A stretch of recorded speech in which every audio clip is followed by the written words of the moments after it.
They tried to break my hand, sir, but I'll keep cooking. Those words, whispered through cracked lips and tears, would echo through Rattlesnake Hollow for generations. When a brutal father's fist met his daughter's defiance, when a stranger's kindness ignited a revolution, when justice arrived not with guns, but with quiet fury, that's when everything changed. This is the story of Lark McKenna, the cook who refused to break, and the rancher who made the impossible happen. Stay until the end to see how this incredible tale unfolds, and comment your city below so I can see how far Lark's story travels across the world. The desert had a way of keeping secrets. In the pre-dawn darkness of Rattlesnake Hollow, where the Arizona Territory stretched endless and unforgiving, those secrets pressed heavy against the adobe walls of the McKenna homestead.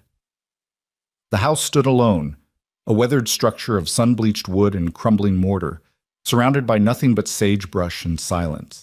Inside, in a kitchen lit only by the dying embers of yesterday's fire, Lark McKenna worked with the practiced movements of someone who had learned to make herself small, invisible, necessary. Her left hand moved rhythmically through flour and water, kneading dough with a gentleness that belied the violence living in her bones. Her right hand, wrapped in strips of yellowed linen that had once been her mother's best tablecloth, hung useless at her side, the wrist beneath swollen to nearly twice its normal size, painted in shades of purple and black that looked like a storm trapped beneath skin. 3 days. It had been 3 days since her father had grabbed that wrist and twisted, his whiskey breath hot against her face, his words slurred but his intent crystal clear. "You don't talk back to me in my house, girl. You don't question me. You don't look at me like that." The snap had been audible. Even now, in the quiet of morning, Lark could hear it, that sickening crack that seemed to echo louder than her scream, louder than Prudence's delighted gasp from the doorway, louder than her father's laugh as he released her and reached for his bottle again. "Clumsy girl," he'd announced to no one in particular. "Always breaking things." Lark pressed her good hand deeper into the dough, feeling the resistance, the way it yielded and then pushed back. In another life, one where her mother hadn't died of fever when Lark was 12, one where her father hadn't found solace in rotgut whiskey and rage, one where he hadn't brought home Prudence with her cruel smile and crueler words, Lark might have become something different, someone different. But this was the only life she had, and in it, she was the cook. The title was both prison and sanctuary. As long as she could still prepare meals, as long as she could still make her father's coffee the way he liked it and fry his eggs without breaking the yolks, she had value. And as long as she had value, she had a reason to stay alive. Outside, the first hint of dawn began to paint the horizon in shades of gray. Lark moved to the hearth, using her good hand to coax the embers back to life, adding kindling with the careful precision of someone who couldn't afford to waste a single match. The flames caught, eager and bright, and in their light, the kitchen revealed itself in all its humble detail. This was her domain, her kingdom of cast iron and copper pots. The walls were lined with shelves her mother had insisted upon, back when such things as insistence and joy had existed in this house. Mason jars filled with preserved vegetables stood in neat rows, the work of Lark's hands over countless summers. Dried herbs hung from the ceiling beams, their shadows dancing in the firelight like memories of better times. A battered wooden table occupied the center of the room, its surface worn smooth by years of meals prepared, eaten, forgotten. And there, in the corner, where the morning light would eventually reach, sat the only thing Lark truly treasured, her mother's cookbook. It wasn't much to look at, a simple leather-bound journal, its pages yellowed and stained, filled with her mother's careful handwriting. Recipes, yes, but also notes about life, small observations about the weather or the way herbs grew in certain seasons, little hearts drawn in the margins next to dishes that had been family favorites. Lark had spent countless hours poring over those pages, tracing her mother's words with her fingertips, imagining the hands that had written them, still strong and warm, not cold and still in a rough wooden casket. "Girl, where's my coffee?" The shout came from the bedroom, her father's voice rough with sleep and the lingering effects of last night's drinking. Lark's shoulders tensed reflexively, but her hands continued their work, moving with automatic efficiency. She'd learned long ago that responding to his voice with haste was expected, But responding with fear was weakness, and weakness invited more violence. She poured water into the tin coffee pot, measured grounds with the precision of a chemist, and set it over the flame. While it began to heat, she returned to her dough, shaping it into biscuits with her one good hand, using her wrapped wrist carefully to steady the bowl. Pain radiated up her arm with every small movement, sharp and insistent. She'd fashioned a crude splint the morning after, using wooden spoons and more of her mother's fabric, but she knew it wasn't enough. The bone had shifted wrong when it broke. She could feel it grinding against itself, a sensation that made her stomach turn. It needed a doctor's care, proper setting, perhaps even surgery. But there was no money for doctors. There was barely money for flour. And besides, her father had made his position clear. You want to see a doctor? Then earn the money yourself. Or better yet, maybe you should be more careful with your clumsy hands. The coffee began to boil, filling the kitchen with its bitter aroma. Lark poured a cup, black, no sugar, hot enough to burn, and carried it carefully down the narrow hallway to her father's room. She knocked once, a soft sound that wouldn't wake him if he'd fallen back asleep, but would acknowledge his summons if he was waiting. Come in, damn it. Lark pushed open the door with her shoulder, keeping her eyes downcast as she entered. The bedroom was dim and reeked of sweat and alcohol. Gideon McKenna sat on the edge of the bed, a large man gone soft around the middle, his face flushed even in the morning, his eyes perpetually bloodshot. At 45, he looked 20 years older, carved hollow by his own bitterness. Beside him, still in bed with the covers pulled demurely to her chin, lay Prudence. She was younger than Gideon by more than a decade, a woman who had arrived in Rattlesnake Hollow 6 months ago with nothing but a carpet bag and a smile that promised comfort.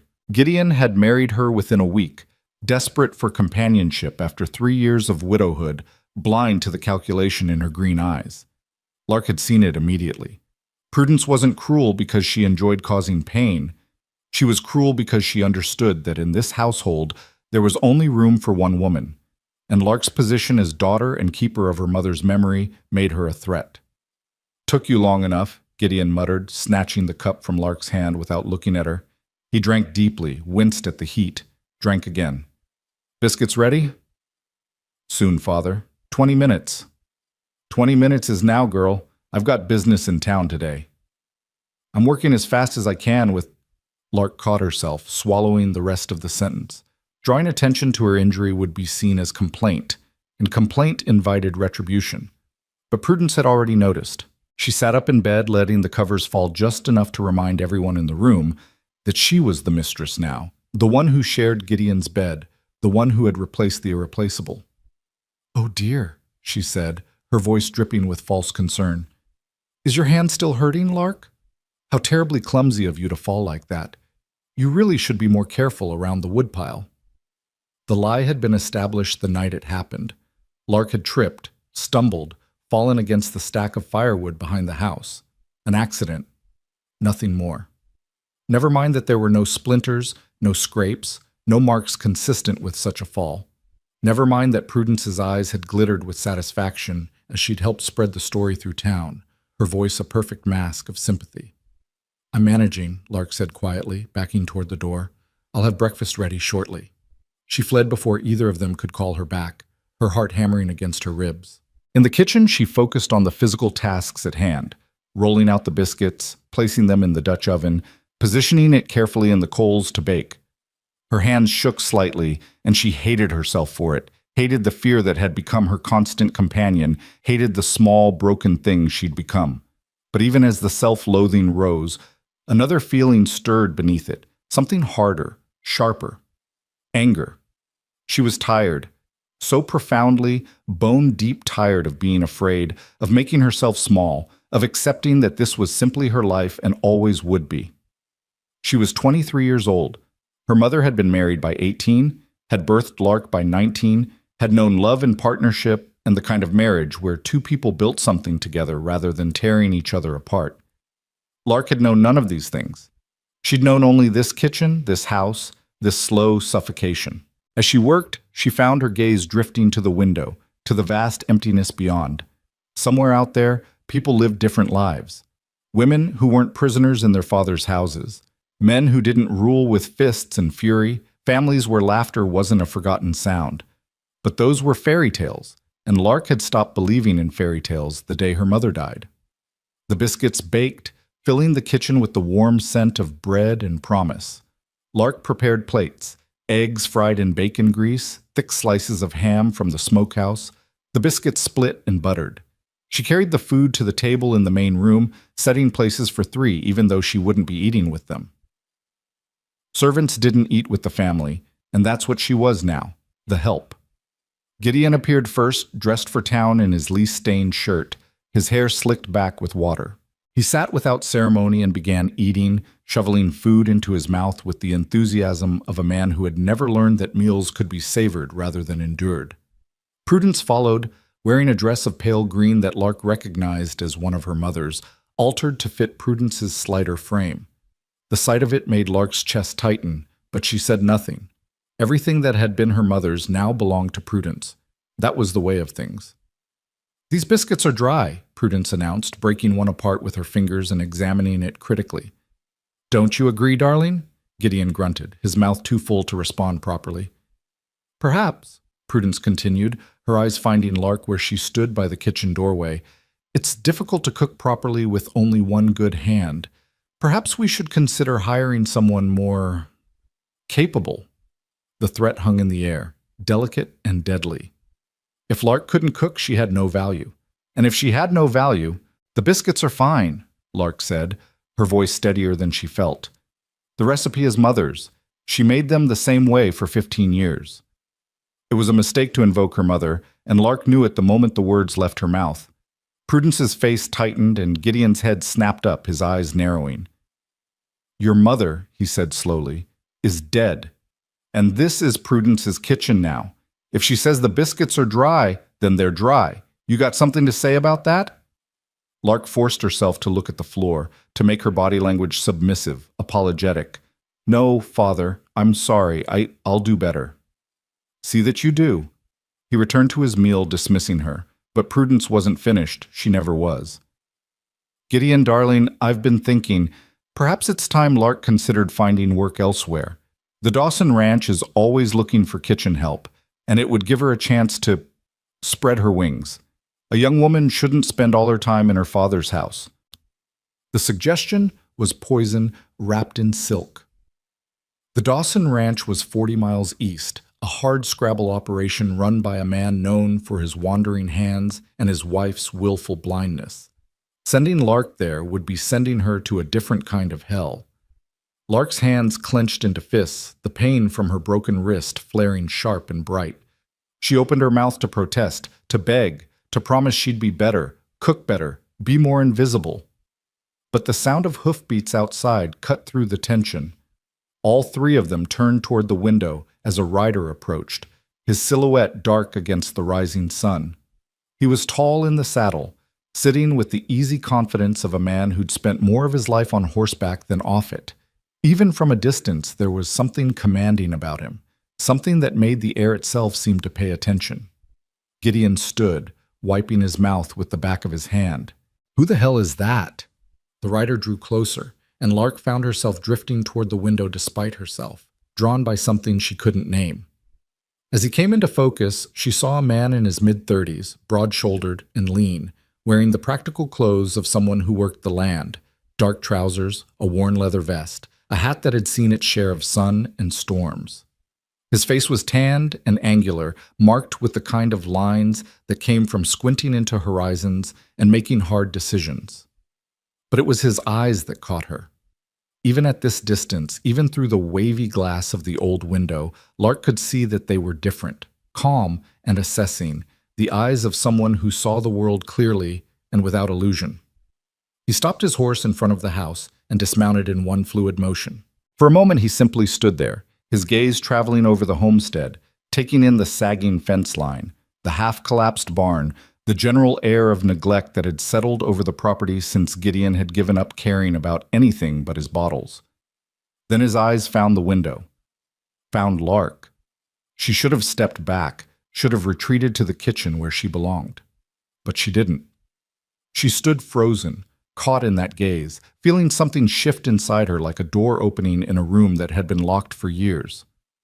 I said, "Who the hell is that?" Gideon repeated, heading for the door. Prudence had gone pale, her breakfast forgotten. "That's Jed Colt," she whispered, "the rancher from Silver Creek." Lark had heard the name before, in town gossip and whispered conversations. Jed Colt, who'd arrived in the territory 5 years ago with enough money to buy the old Sterling spread and turn it into one of the most successful operations in 3 counties. Jed Colt, who paid his men fair wages and kept his word. Jed Colt, who was said to be harder than the desert itself, but just as honest. What was he doing here? Gideon threw open the door, his posture aggressive, territorial. "This is private property, friend. State your business." Jed Colt climbed the 3 steps to the porch with unhurried precision.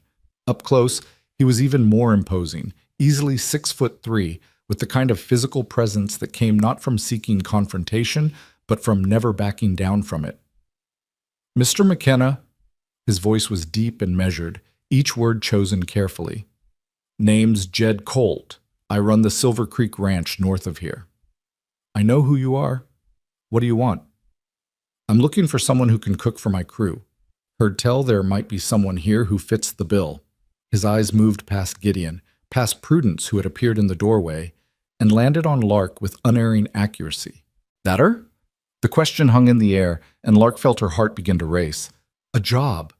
He was offering a job, a way out, a chance to leave this house, to earn her own money, to, perhaps— "She ain't available," Gideon said flatly. "I need her here." Wasn't asking if she was available. Was asking if she can cook. The distinction was subtle, but important, and Lark saw Gideon's jaw tighten. He wasn't used to being corrected, especially not on his own property. "My Lark's the finest cook in Rattlesnake Hollow," Prudence interjected, her voice honey-sweet now, calculating. "But as my husband said, we really do need her here. Of course, if the wages were substantial enough to compensate us for the inconvenience." Jed's gaze shifted to Prudence, and Lark saw something flicker in his expression, distaste perhaps, or simple understanding. He was reading the situation, she realized. Reading the dynamics of this broken household with the same clarity with which he'd probably assessed countless business deals. "I pay $3 a week," he said, his attention returning to Lark. "Plus room and board. Sundays off. Works hard but fair." $3 a week. It was more than generous. Most ranch cooks made half that. And room and board meant she'd be living on his property, away from this house, away from her father's fists and Prudence's poisoned tongue.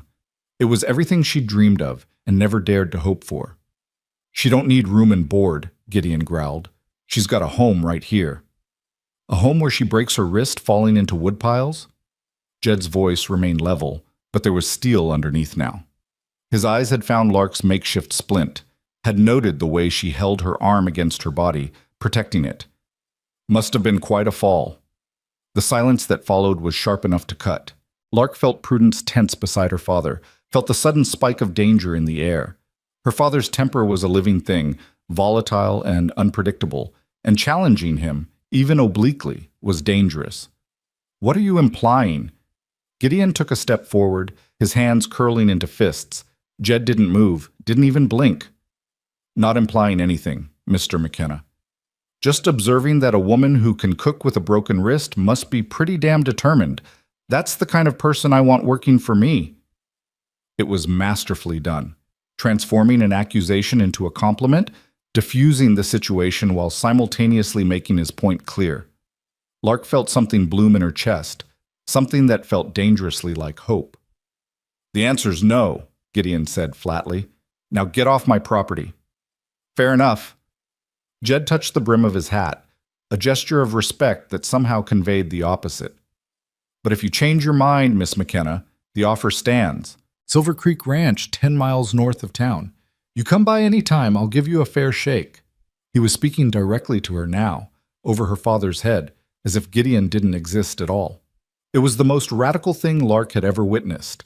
A man treating her as if she had agency, as if her opinion mattered, as if she were a person rather than property.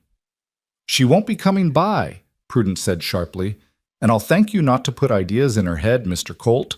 Lark is perfectly happy here with her family." Jed's eyes found Lark's one more time, and in them she saw a question. "Are you?" The answer rose in her throat, desperate and dangerous. No, I'm not happy.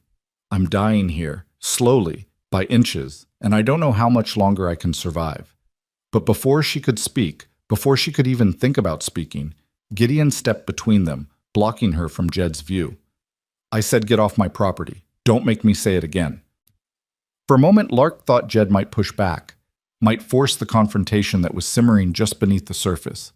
But instead, he simply nodded once and turned, walking back to his horse with the same unhurried grace with which he'd arrived. He mounted up, gathered his reins, and paused. "Appreciate your time, Mr. McKenna, ma'am." This last was directed at Lark, his voice carrying clearly across the yard. "Hope that wrist heals up proper." Then he was gone, riding back toward the main road, his horse's hoofbeats fading into the morning silence. Gideon slammed the door so hard the whole house shook. "Son of a bitch," he snarled, "coming onto my land, trying to steal my help. Who the hell does he think he is?" "A very wealthy man, darling," Prudence said carefully. "Perhaps it wouldn't hurt to consider—" "Consider what? Letting him walk all over me? Making me look weak in front of my own daughter?" Gideon's face had gone red, the familiar signs of a rage building. "No. The answer is no, and it stays no." He turned on Lark, and she took an instinctive step backward. "You put him up to this? You've been talking to people in town, making it sound like you're some kind of prisoner here?" "No, Father, I swear I never—" "Lying bitch!" His hand shot out, catching her across the face with enough force to snap her head sideways. Stars burst behind Lark's eyes, and she tasted blood. "You think I don't know what you're doing? Trying to make me look bad? Trying to turn people against me?" "Gideon, really?" Prudence began, but he rounded on her too. "You shut your mouth unless you want the same." Prudence fell silent, her eyes wide, and Lark realized with a sick sort of satisfaction that she was afraid. For all her manipulation, all her cruelty, Prudence was just as trapped as Lark was. Perhaps more so because she'd walked into this cage willingly, believing she could control the beast inside. Gideon breathed heavily for a moment, his rage a palpable thing. Then, with visible effort, he forced himself to calm down. "I'm going to town," he announced, "and when I get back I want this house spotless. You understand me, girl?" Lark nodded, not trusting her voice. "Answer me properly." "Yes, Father, I understand." "Good." He grabbed his hat from the peg by the door and stalked out, leaving a wake of tension behind him. Prudence stood frozen for a moment, then turned to Lark with an expression that was equal parts pity and contempt. "You brought that on yourself, you know. If you just kept your mouth shut, none of this would have happened." Then she too retreated, disappearing into the bedroom and closing the door firmly behind her. Lark stood alone in the suddenly empty house, her face throbbing, her wrist aching, her heart hammering in her chest. Slowly, carefully, she walked back to the kitchen and sank down onto the stool by the table. Her hands were shaking. She pressed them flat against the scarred wood, trying to steady herself, trying to breathe through the panic that threatened to overwhelm her. But even through the fear, even through the pain, one thought burned bright and clear. He saw me. Jed Colt had looked at her, not through her, not past her, but at her.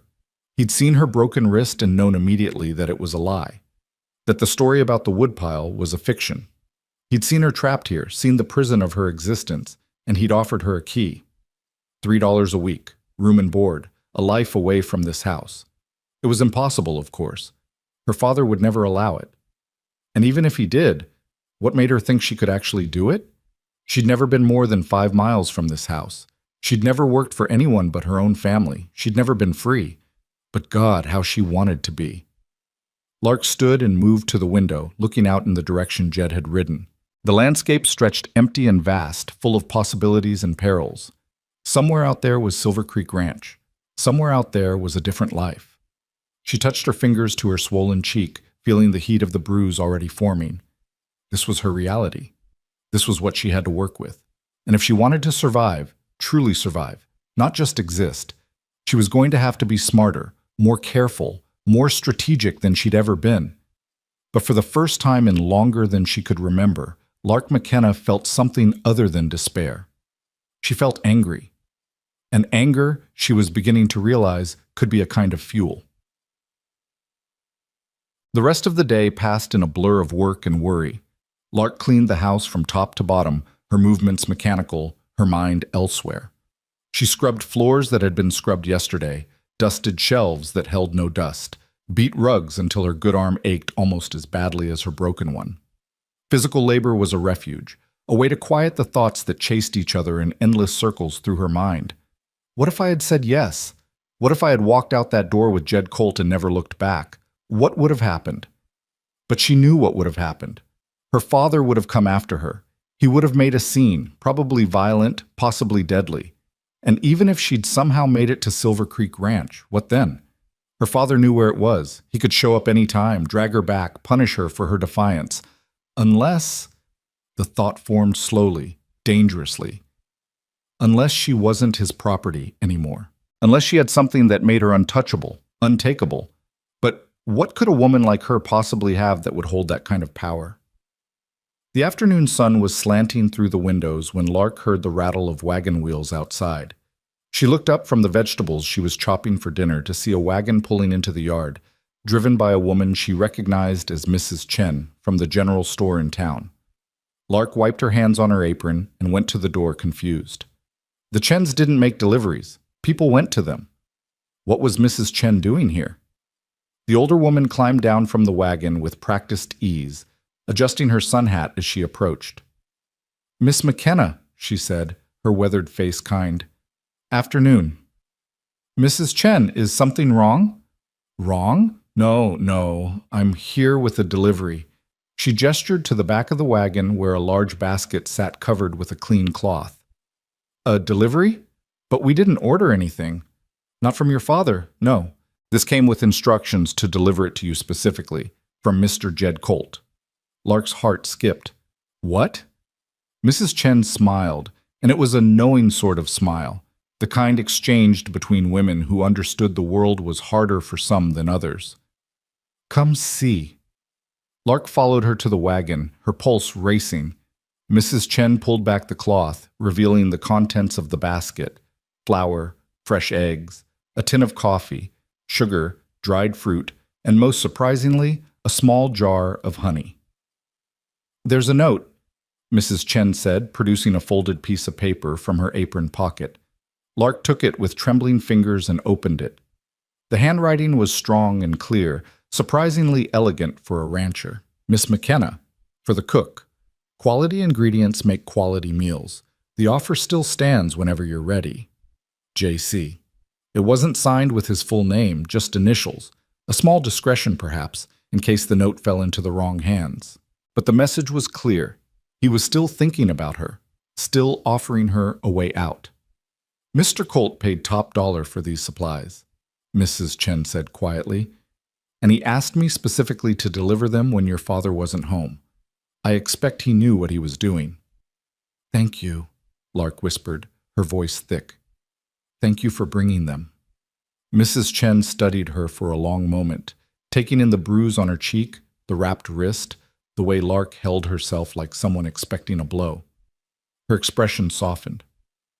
"You're a good girl, Lark. Your mama would be proud of the woman you've become.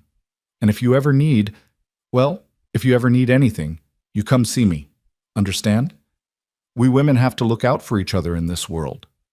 Before Lark could respond, Mrs. Chen had climbed back onto her wagon and was turning it around, heading back toward town. Lark stood in the yard, clutching the basket, feeling the weight of possibility.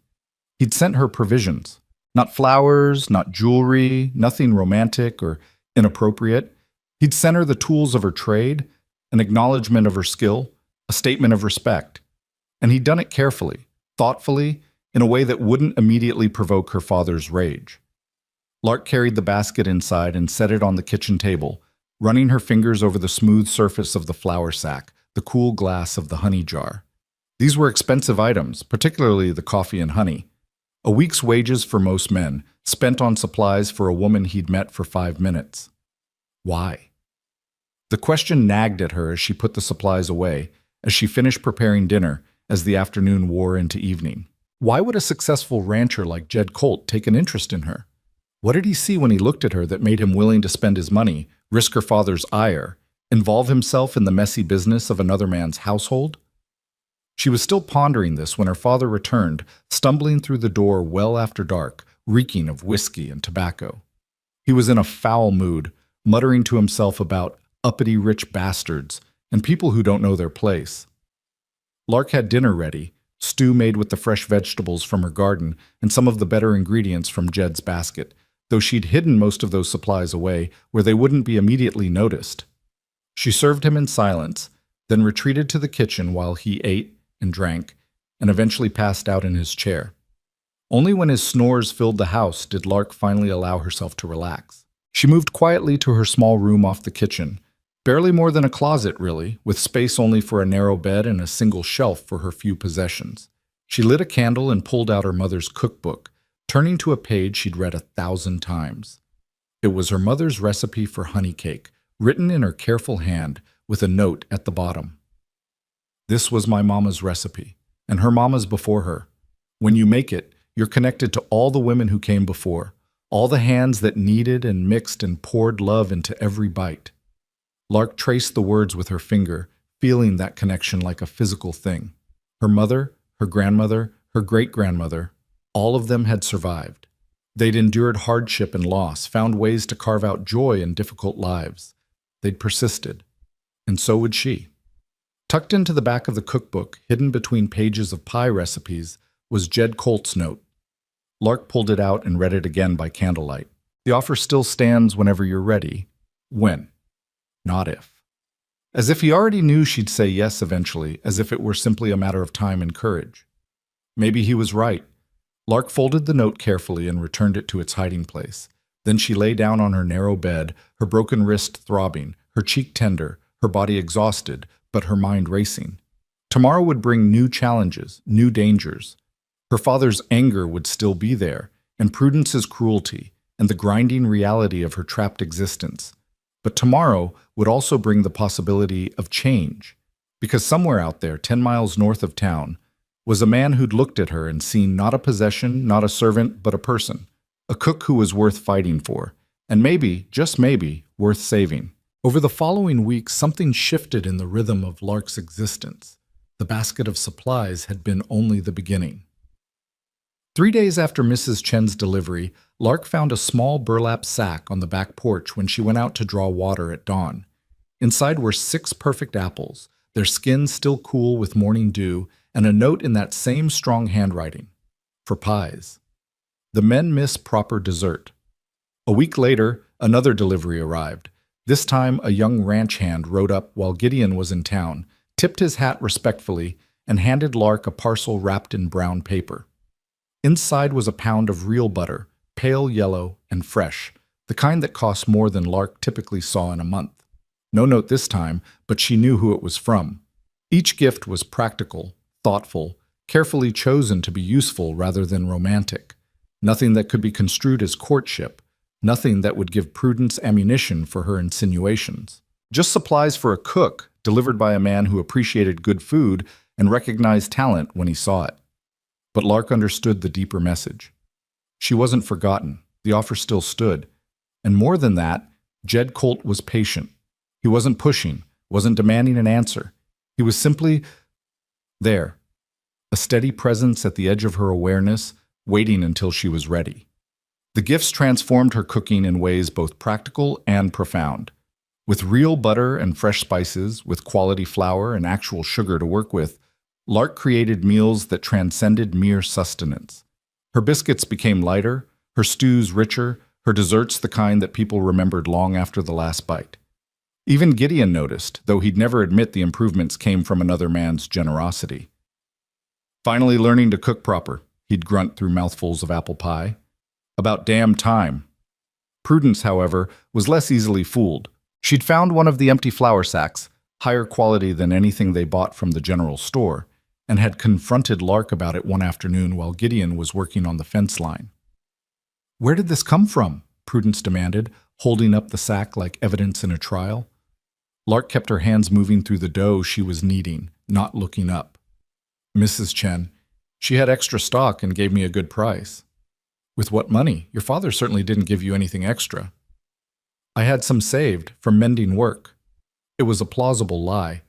Lark did occasionally take in mending from neighbors, earning a few cents here and there, but Prudence's eyes narrowed, clearly unconvinced.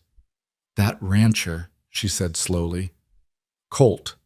He's been sending things, hasn't he?" Lark's hand stilled for just a fraction of a second, long enough for Prudence to notice. The older woman's face hardened with satisfaction. "I knew it." "What does he want, Lark? Men like that don't give away expensive supplies out of the goodness of their hearts. What have you promised him?" The insinuation was clear and ugly. Lark felt heat rise in her cheeks, anger mixing with humiliation.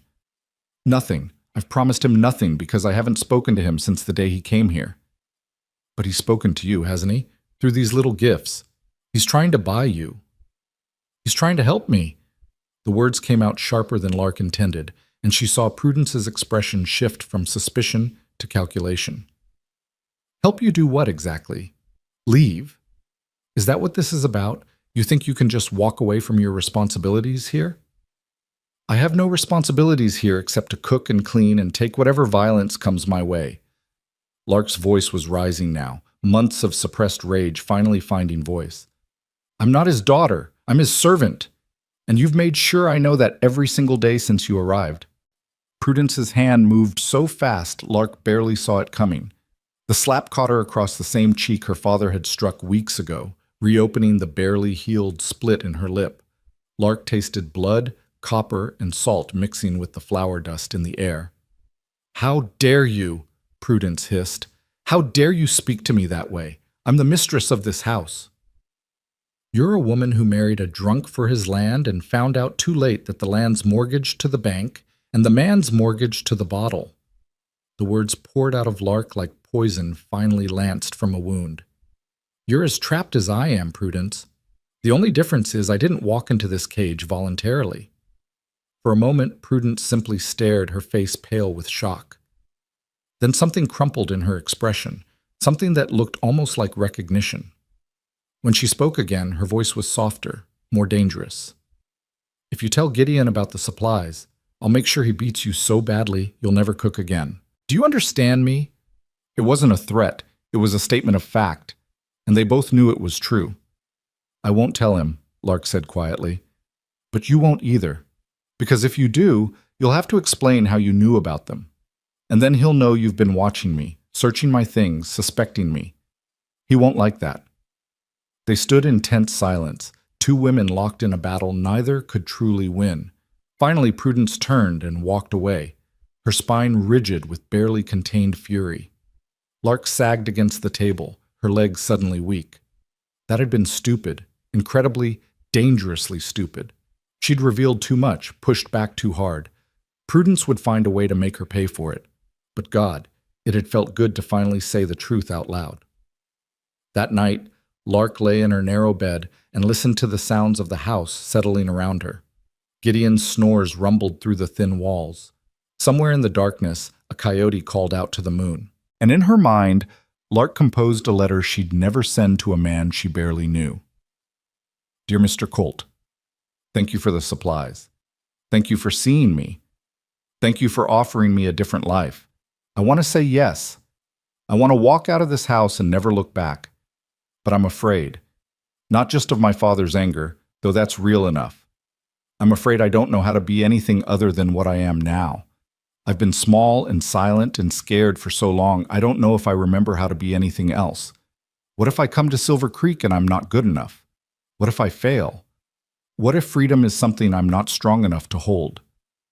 She fell asleep with those unwritten words circling through her mind, questions without answers, fears without solutions. The next morning brought unexpected change. Lark was in the kitchen, preparing breakfast in the pre-dawn darkness, when she heard riders approach. Multiple horses, moving at a steady pace. She moved to the window and saw 3 men dismounting in the yard, and one of them was Jed Colt. Her heart began to hammer. What was he doing here, and why had he brought others? Gideon must have heard the horses too, because he emerged from the bedroom already bellowing.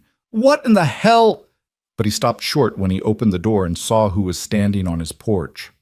Jed, flanked by 2 other men Lark didn't recognize. One was older, with silver hair and a marshal's badge glinting on his vest. The other was younger, dressed in a suit that marked him as someone from town, someone official.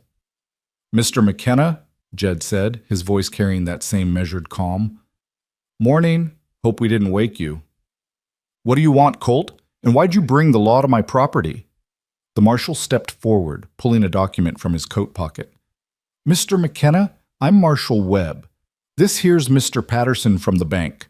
We've got some business to discuss with you." Gideon's face went pale, then red. "Business? What kind of business?" "The kind involving debts, Mr. McKenna." Patterson's voice was crisp, professional. "You're 3 months behind on your mortgage payments. The bank has been patient, but our patience has limits." Lark's hand went to her mouth. 3 months behind? How was that possible? Her father had always managed to make the payments, even if it meant they went without other things. What had changed? But she knew what had changed. Prudence had changed things. Prudence with her fancy dresses and her demands for store-bought goods, and her insistence on maintaining appearances in town. Money that should have gone to the bank had gone instead to keeping up the fiction that the McKennas were respectable, successful, not drowning in debt and desperation. "I'll catch up," Gideon said, but there was a desperate edge to his voice now. "Just need a little more time. The cattle—" "What cattle?" Patterson's voice was flat. "You sold off most of your herd 6 months ago, and from what I hear you drank through the profits. You've got maybe a dozen head left, not enough to cover what you owe." "Then I'll sell something else. The house is collateral for the loan, Mr. McKenna. It's not yours to sell." Patterson's expression wasn't cruel, but it was implacable. "The bank is prepared to foreclose unless you can provide payment in full within 30 days. 30 days? That's impossible. You can't do this." "We can, and we are." The banker turned to leave, but Jed Colt spoke up. "How much does he owe?" Everyone turned to look at him. Patterson consulted his papers. $847, plus accumulated interest. It was an astronomical sum, more money than Lark had ever seen in her life, more than her father could earn in 2 years, even if he worked every day and stopped drinking entirely. "I'll cover it," Jed said simply. The silence that followed was absolute. Lark felt the world tilt sideways, her understanding of reality shifting beneath her feet. Gideon's mouth opened and closed like a landed fish. Even the marshal looked surprised. "Mr. Colt," Patterson said carefully, "that's a substantial amount of money." "I'm aware. I'll have it transferred from my account by end of business today." Jed's gaze fixed on Gideon. "In exchange, Mr. McKenna transfers the deed to me. The house, the land, everything." "Now wait just a goddamn minute." Gideon started forward, but Marshal Webb stepped between them. "Let's all stay calm here. Mr. Colt, you understand what you're proposing. You'd be taking on Mr. McKenna's debt in exchange for property that ain't worth half that much." "I understand perfectly." Jed's voice was steel wrapped in silk. "Do we have a deal, McKenna?" Gideon's face had gone through several shades of red and settled on a kind of mottled purple. "You son of a bitch. This is what you wanted all along, isn't it? You weren't trying to hire my daughter. You were trying to steal my land." "Your land was already gone," Jed said quietly. "You lost it the day you stopped being able to make your payments. I'm just offering you a way out that doesn't involve the bank throwing you into the street. I'll work it off. You'll drink it away," Patterson interjected. "Mr. Colt's offer is more than generous, frankly. It's the best deal you're going to get." From inside the house, Prudence appeared, wrapped in a dressing gown, her face pale with shock. She'd heard everything, Lark realized. She knew exactly what was happening. "Gideon?" Prudence's voice shook. "Maybe we should consider—" "Shut up!" Gideon rounded on her. "This is your fault. Your spending, your demands, your—" He cut himself off, breathing hard. Then he turned back to Jed, and Lark saw something break in his expression, pride giving way to desperation. "If I agree, where would we go?" "That's your concern, not mine." Jed's tone wasn't unkind, but it was firm. "Though I hear the Dawson Ranch is hiring hands, comes with a bunkhouse room." The implication was clear. Gideon would go from landowner to hired help, from master of his own domain to just another cowboy taking orders.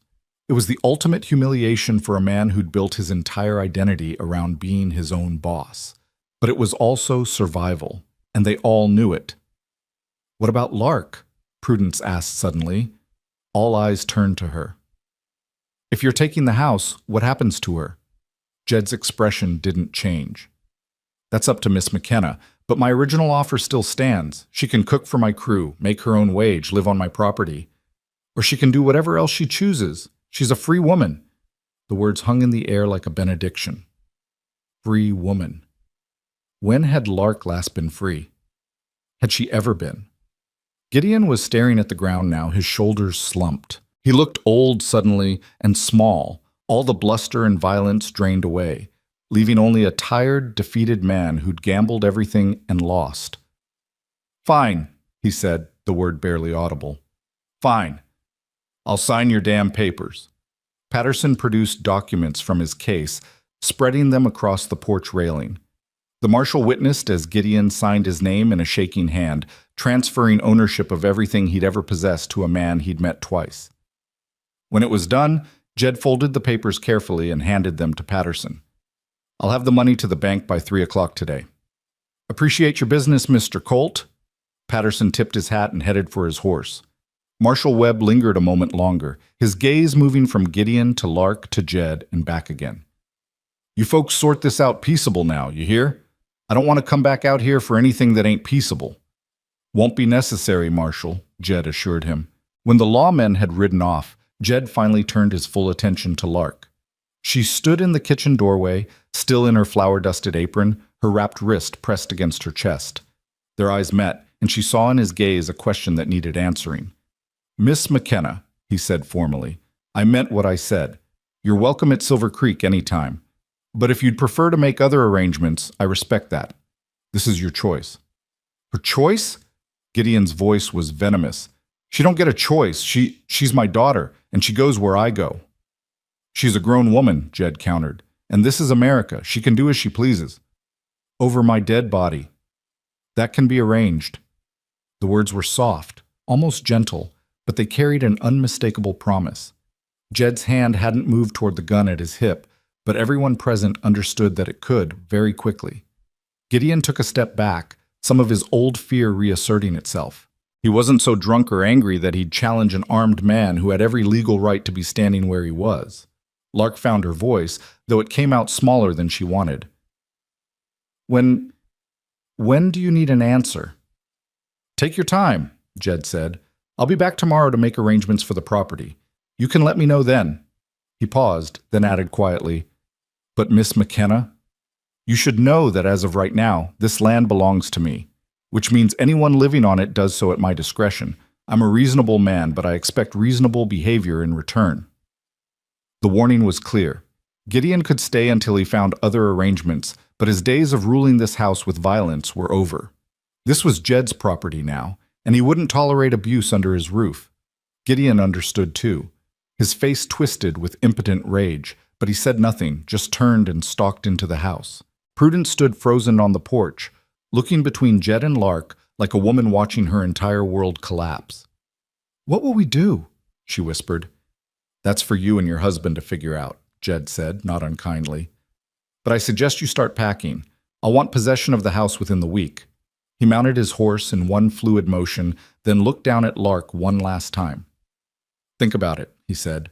"And Miss McKenna, whatever you decide, make sure it's what you want, not what anyone else wants for you."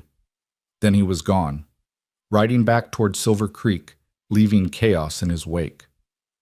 Lark stood in the yard long after the dust from his horse had settled. Inside she could hear Gideon shouting, furniture being thrown, Prudence's voice rising in shrill defense, the sounds of everything falling apart. But Lark felt strangely calm. For the first time in her life, the choice was truly hers to make. Stay or go. Remain trapped in the patterns of her past, or step forward into an unknown future. The decision should have been impossible. Should have required days of careful consideration, weighing of options, analysis of risks. But Lark knew her answer. She'd known it the moment Jed had looked at her and called her a free woman. She turned and walked back into the house. No longer her father's house, but Jed Colt's property, and by extension, a place where she was protected rather than prisoner. She went to her small room and pulled her mother's cookbook from its hiding place. Then she gathered what few possessions she could call her own: 2 dresses, a pair of worn boots, a shawl her mother had knitted, the broken pieces of her mother's wedding china that Gideon had smashed in a drunken rage years ago. Everything fit into a single carpet bag. It was shocking, really, how little she had to show for 23 years of existence. But perhaps that was the point. She'd been living half a life, a shadow existence. Maybe it was time to become substantial. Prudence appeared in the doorway, her eyes red from crying. "You're leaving." It wasn't a question. Lark nodded, not trusting her voice. "I suppose I can't blame you," Prudence said softly. "If I had somewhere else to go, I might do the same." She was quiet for a moment, then added, "He'll try to stop you, you know. Gideon, he'll see it as the ultimate betrayal." "He can try." Lark closed the carpet bag and faced her stepmother. "But he doesn't own me anymore. Nobody does. That rancher, Colt, you barely know him. I know he's never hit me. I know he offered me work, not charity. I know he just paid nearly $1,000 to free me from this house." Lark's voice was steady now, certain. "That's more than enough to know." Prudence studied her for a long moment, and something like respect flickered in her expression. "You're stronger than I thought. Stronger than your mother, maybe. My mother loved my father when he was a different man. She stayed because she believed he could change back into that man." Lark shouldered her bag. "I don't have that kind of hope, or that kind of foolishness." She walked past Prudence, through the kitchen one last time, past the hearth where she'd cooked countless meals, past the table where she'd eaten in silence while others laughed and talked around her. The house that had been her entire world suddenly seemed small, suffocating. She stepped out into the afternoon sun and didn't look back. The walk to town took 2 hours. Her wrist ached with every step, and the carpet bag grew heavier with each mile. But Lark kept moving, putting distance between herself and the only home she'd ever known. Town was quiet when she arrived, the main street drowsy in the late afternoon heat. Lark went straight to the general store, where Mrs. Chen was rearranging canned goods on a shelf. The older woman took one look at Lark, dusty from the road, carrying her worldly possessions, determination written in every line of her body, and smiled. "You're going to him," she said. "How did you pull—" "The whole town knows what happened this morning. News travels fast in Rattlesnake Hollow." Mrs. Chen came around the counter. "Jed Colt paid off your father's debts and took the McKenna place. Half the town scandalized, other half saying it's about time someone took Gideon McKenna down a peg. I need directions to Silver Creek Ranch. 10 miles north on the main road, then west at the old lightning-struck tree. You can't miss it, biggest spread in the county." Mrs. Chen hesitated. "It's a long walk, dear, and it'll be dark soon." "I'll manage." "Or," Mrs. Chen said thoughtfully, "you could wait until morning. My husband's making a delivery run north tomorrow. He could drop you at the ranch gate." It was a practical suggestion, but Lark shook her head. "If I wait, I might lose my nerve. I need to do this now." Mrs. Chen nodded understanding. She disappeared into the back room and returned with a canteen of water and a small package wrapped in waxed paper. "Bread and cheese, you'll need your strength." "I can't pay you." "Consider it an investment in your future." Mrs. Chen pressed the items into Lark's hands. "Now go. And Lark, don't let anyone make you feel like you're running away. Sometimes the bravest thing a woman can do is run toward something better." The words stayed with Lark as she left town, as she walked north along the dusty road, as the sun began its slow descent toward the horizon. She wasn't running away. She was running toward freedom, toward choice, toward a life where her value wasn't measured in how quietly she could endure suffering. The miles passed beneath her feet. Her legs ached, her wrists throbbed, exhaustion pulled at her with every step. But Lark didn't stop. Couldn't stop. Momentum was the only thing keeping her moving forward, and if she lost it now, she might never find it again. Darkness fell, and with it came the desert cold. Lark wrapped her mother's shawl tighter around her shoulders and kept walking, guided by moonlight and the certainty that she was finally doing something for herself. It was near midnight when she saw the lights of Silver Creek Ranch glowing in the distance, like a promise. The main house was larger than she'd expected, a sprawling structure surrounded by outbuildings and corrals. Even in the darkness, she could see that this was a prosperous operation, well-maintained and organized. Lark stopped at the gate, suddenly uncertain. What was she doing showing up in the middle of the night like some kind of desperate vagrant? She should have waited until morning, should have sent word ahead, should have... Miss McKenna? The voice came from her left, and Lark spun to find Jed emerging from the shadows near the barn. He was in shirt sleeves despite the cold, and she realized he must have been working late, tending to some night task or another. Mr. Colt! Her voice came out small, embarrassed. I'm sorry to arrive so late. I should have waited until... You walked? He was staring at her carpet bag, at her dusty clothes, at the determination written in every exhausted line of her body. You walked 10 miles in the dark? Yes. I made my decision. About your offer. She swallowed hard. If it still stands, I'd like to accept. I'd like to cook for your crew.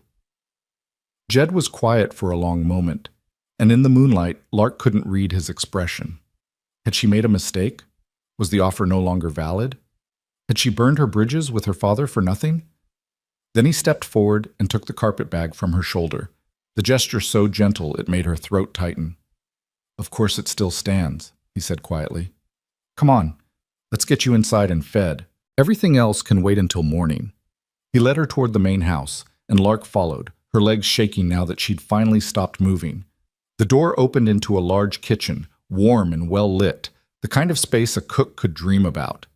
There was a massive stove, work surfaces that actually had space to spread out, shelves stocked with supplies and equipment. Sit, Jed ordered, pulling out a chair at the large wooden table. When's the last time you ate? This afternoon. Mrs. Chen gave me, but he was already moving, stoking the fire in the stove, pulling out bread and cold meat, slicing cheese with practiced efficiency. Within minutes, he'd assembled a meal and placed it in front of her along with a glass of milk. Eat, he said simply. Then we'll figure out where you're sleeping tonight. Lark ate, too hungry and tired to be self-conscious about her manners. The food was simple but good, and each bite seemed to anchor her more firmly to this new reality. She was here. She'd actually done it. She'd left her father's house and walked through the darkness to a new life. When she'd finished, Jed poured her a cup of coffee and sat across from her. I need to know something, he said. Are you here because you want to be or because you feel like you have no other choice? The question startled her with its directness. Lark set down her cup and met his eyes. Both, she said honestly. I want to be here. But you're right that I don't have many other choices. Does that matter? Maybe. Maybe not. He leaned back in his chair. I want to be clear about what I'm offering and what I'm not. This is a job, Miss McKenna. You'll work hard, same as everyone else on this ranch. You'll cook 3 meals a day for 15 to 20 men, depending on the season. You'll maintain the kitchen, plan the supplies, make sure everyone's fed properly. In exchange, you get $3 a week, a room in the main house, and Sundays off. That's it. That's all this is. I understand. Do you? His gaze was searching. Because your father's going to say I took advantage of you, that I manipulated the situation to get what I wanted. Half the town's probably thinking the same thing. Let them think what they want. Lark's voice was stronger now. You offered me work, and I accepted. Everything else is just noise.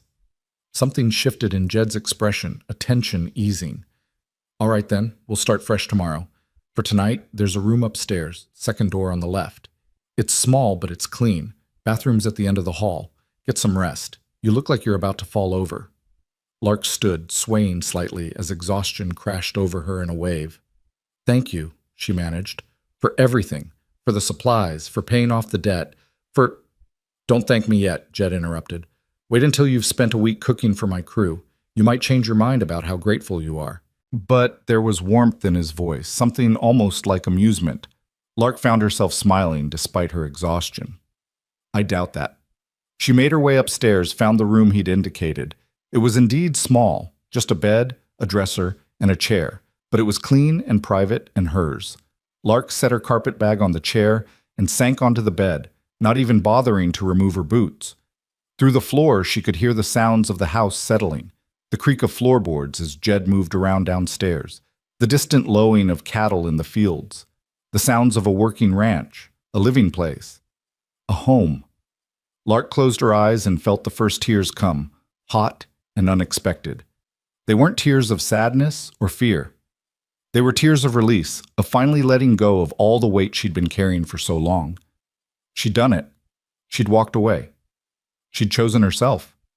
And tomorrow, she'd wake up and start building the life she'd always been meant to have. Dawn came too early and too bright, spilling through the unfamiliar window and pulling Lark from the deepest sleep she'd had in years. For a moment she lay disoriented, her mind struggling to reconcile the soft mattress beneath her with the narrow cot she'd expected. Then memory returned in a rush, the walk through darkness, Jed's quiet acceptance, the room that was hers and hers alone. She sat up quickly, wincing as her broken wrist protested the sudden movement. The sun was already well up, which meant she'd overslept. How late was it? 6? 7? The crew would be expecting breakfast and she hadn't even seen the kitchen properly, didn't know what supplies were available, didn't know what these men liked to eat or how much or... Easy now. The voice came from outside her door, followed by a gentle knock. You're not late. It's just past 5 and the men already ate. I took care of it this morning. Lark opened the door to find Jed standing in the hallway, fully dressed, looking like he'd been awake for hours, which he probably had. You cooked? Don't sound so shocked. I managed to feed myself for 35 years before you showed up. There was amusement in his voice. Get yourself together and come downstairs when you're ready. No rush. He disappeared down the hallway before she could respond, leaving Lark standing in her doorway feeling oddly bereft. She'd been prepared to start work immediately, to prove her worth, to earn her place here. Instead, he'd let her sleep and handled things himself. She dressed quickly in one of her 2 dresses, the better one, though neither was particularly fine, and did what she could with her hair, braiding it back from her face with her one good hand. The face that looked back at her from the small mirror above the dresser was thinner than she remembered, marked with the fading bruise from her father's last blow. But her eyes looked different, clearer somehow, more awake. Downstairs, the kitchen was empty but showed signs of recent activity. Dishes were stacked neatly by the washing basin, the stove was still warm, and the lingering smell of coffee and bacon hung in the air. Lark moved through the space, taking proper inventory now in the morning light. It was a cook's paradise. The stove was enormous, with 6 burners and 2 ovens. The work surfaces were solid oak, worn smooth by use but well maintained. Shelves lined one entire wall, stocked with supplies that made her breath catch. Real sugar, multiple types of flour, spices she'd only read about in her mother's cookbook. There was even a cold cellar accessible through a trapdoor in the floor, and when Lark investigated, she found it stocked with preserved vegetables, hanging meat, wheels of cheese. Impressive, isn't it? She jumped, not having heard Jed return. He stood in the doorway, holding 2 cups of coffee, and offered her one. It's more than impressive, Lark said, accepting the cup gratefully. I've never seen a kitchen this well equipped outside of a restaurant. Had it built special 3 years ago. The woman who cooked before you, Mrs. Henderson, she had specific requirements. Said if I wanted good food, I needed to give her the tools to make it. He took a sip of his coffee. She retired last month, moved to Santa Fe to live with her daughter. Been managing without her since then, but the men are getting tired of my cooking. What are they like? The men, I mean. What are they used to eating? Jed settled against the counter, clearly comfortable in this space despite claiming no talent for it. They're ranch hands, not fancy city folk. They want food that sticks to their ribs and tastes good. Biscuits, eggs, bacon for breakfast, stew or roast for dinner, something they can eat quick and get back to work. Supper can be lighter, but they appreciate a good dessert when they can get it. How many are we feeding? 18 right now, 20 during roundup season. They eat in the bunkhouse dining hall. It's the building just east of here. Meals are at 6, noon, and 7. You cook here, then we carry everything over in covered dishes. Lark's mind was already working through possibilities, calculating quantities, planning menus. 18 men meant at least 6 dozen biscuits for breakfast, probably 10 pounds of meat for dinner, enough vegetables to feed an army. It was daunting, but it was also thrilling. This was real work, important work, the kind that mattered. Can you manage it? Jed asked, and she heard the genuine question in his voice. He wasn't doubting her.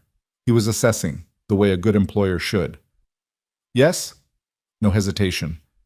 But I'll need help with the washing up and hauling. My wrist, already arranged.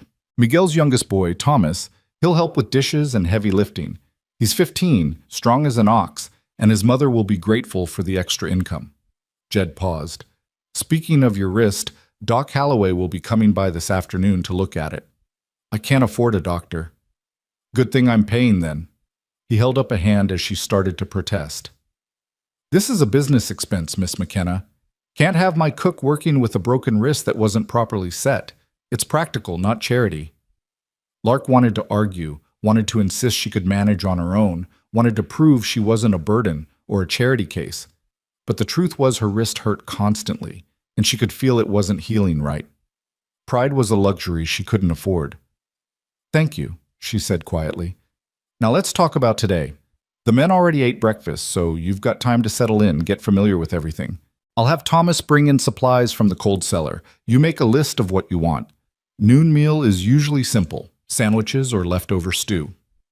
Think you can handle that for your first time? I can do better than sandwiches. Jed's eyebrow rose. Can you now? Give me 2 hours and I'll prove it.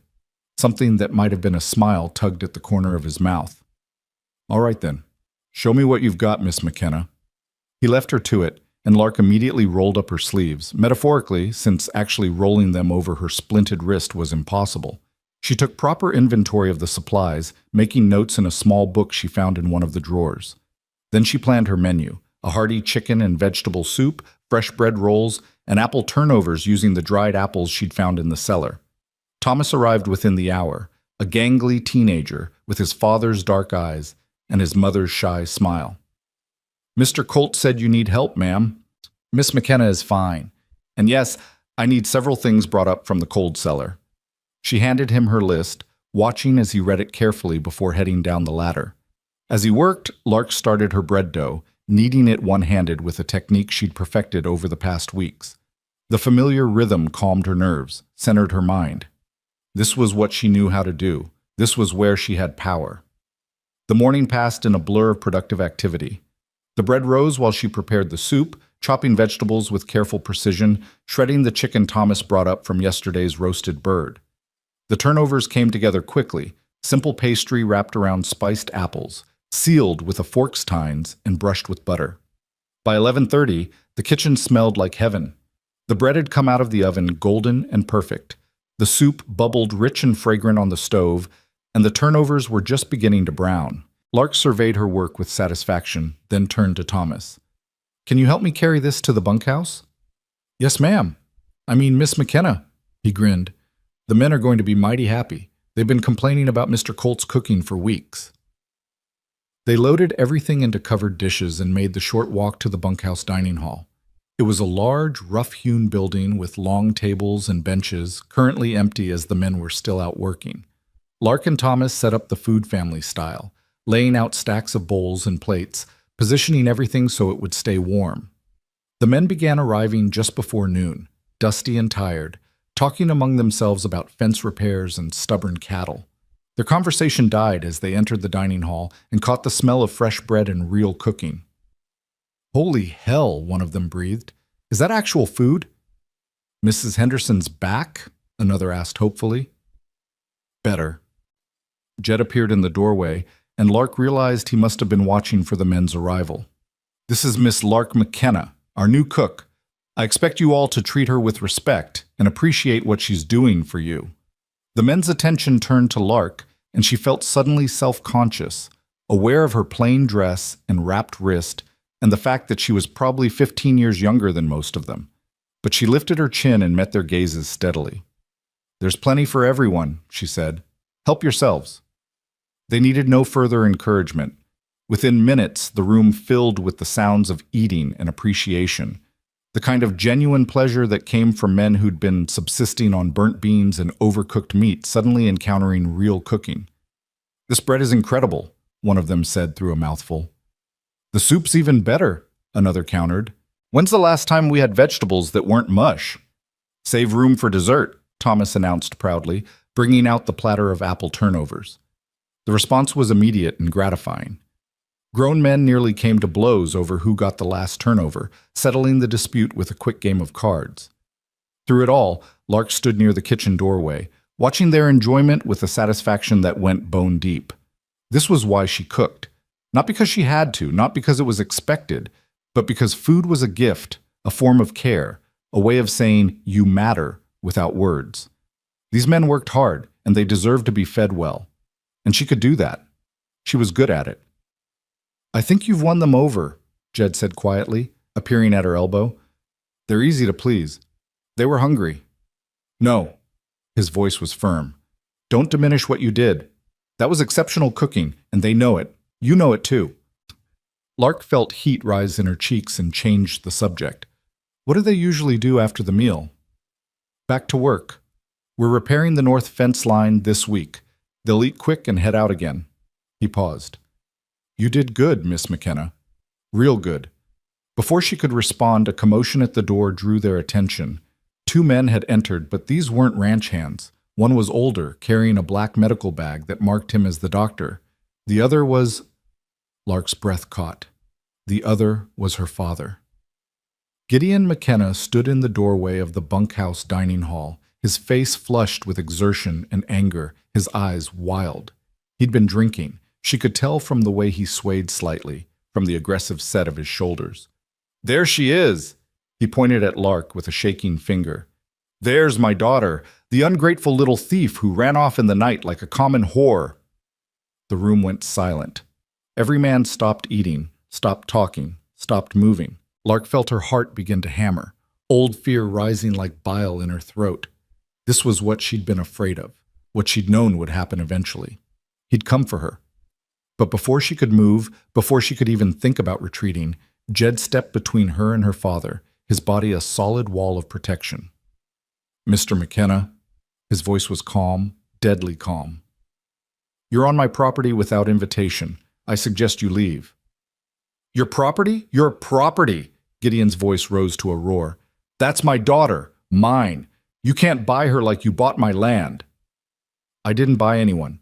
Miss McKenna came here of her own free will to take a job I offered. She's a grown woman, making her own choices." "She's my daughter and she belongs at home." Gideon tried to push past Jed, but the younger man didn't budge. Behind him, Lark saw several of the ranch hands stand up, ready to intervene if needed. The doctor, Holloway, Lark remembered, placed a restraining hand on Gideon's arm. "Gideon, this isn't the way. Let's talk about this rationally." "Rationally? He stole everything from me. My land, my house, my daughter!" Gideon's eyes found Lark's over Jed's shoulder. "You ungrateful bitch. After everything I did for you, everything I sacrificed.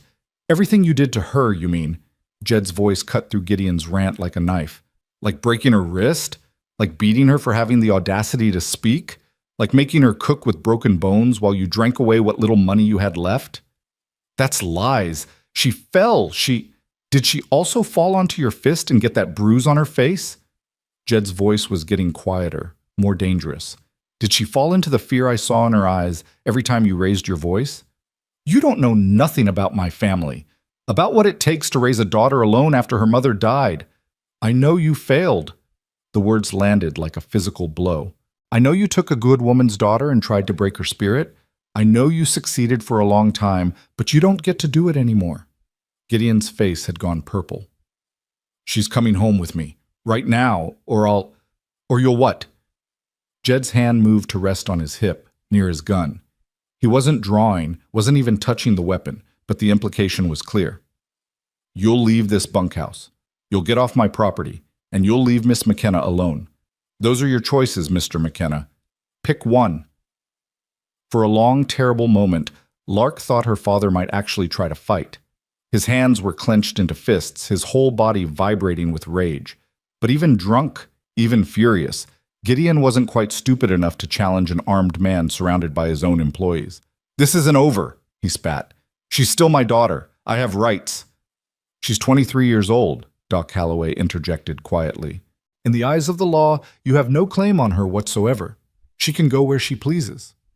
"Then she's choosing to be a whore. Working for him, living in his house. Everyone knows what that means." The words hit Lark like a slap. shame and anger mixing in equal measure. But before she could respond, Jed moved. He didn't hit Gideon, didn't even touch him. He simply stepped forward, using his superior size and the force of his presence to back the older man toward the door. "Get out, now, before I forget I'm trying to be civilized about this." Doc Holloway grabbed Gideon's arm and pulled him toward the exit. "Come on, Gideon, you've said enough, let's go." "This isn't over," Gideon shouted as he was dragged outside. "You hear me? This isn't over. She's my daughter." His voice faded as the doctor managed to get him outside, the door swinging shut behind them. The silence that followed was heavy, oppressive. Lark realized she was shaking, her good hand clutched so tightly against her chest that her fingernails were digging into her palm. "Everyone back to work," Jed said calmly, as if nothing unusual had just occurred. "Fence line won't repair itself." The men filed out quietly, though more than one paused to nod respectfully at Lark, or murmur words of support. When they were gone, only Jed, Lark, and Thomas remained. "Thomas, can you start on the dishes?" Jed asked. "Miss McKenna and I need to talk." "Yes, sir." The boy gathered plates and disappeared into the kitchen area, leaving them alone. Jed turned to Lark, and she saw concern in his eyes, not pity. "Are you all right?" "I'm fine." The words came automatically, the lies she'd been telling for years. "No, you're not. And that's okay." He guided her to sit on one of the benches, then sat across from her. "Listen to me. What he said about you being here, about what people might think. He's right, though, isn't he?" Lark's voice was small. "People will talk. They'll assume things. Let them talk. People who matter will see the truth. You're here to work, nothing more. Anyone suggests otherwise, they'll answer to me." He leaned forward. "But I need to know, are you going to be able to handle this? Him showing up, making scenes, trying to drag you back? Because it might happen again." Lark took a shaky breath, forcing herself to really think about the question. Could she handle it? Could she stand firm in the face of her father's anger, the town's judgment, the constant pressure to return to her proper place? "I don't know," she admitted finally, "but I know I can't go back. Whatever happens, whatever he does, I can't go back to that house, to that life. I'd rather die." "It won't come to that," Jed's voice was firm. "But we need to be smart about this. Doc Holloway's here to check your wrist. Let him. Get it properly documented that you were injured, how bad it is. That's evidence, if we need it." "Evidence for what?" "For proving you had good reason to leave. Look, your father's not wrong that people will judge a young woman living on a ranch with a bunch of men. We need to make sure anyone who asks understands that you're here as an employee, that you're being treated properly, that this is a legitimate business arrangement." "How do we do that?" "For starters, I'm moving to the foreman's quarters behind the barn. You'll have the main house to yourself at night.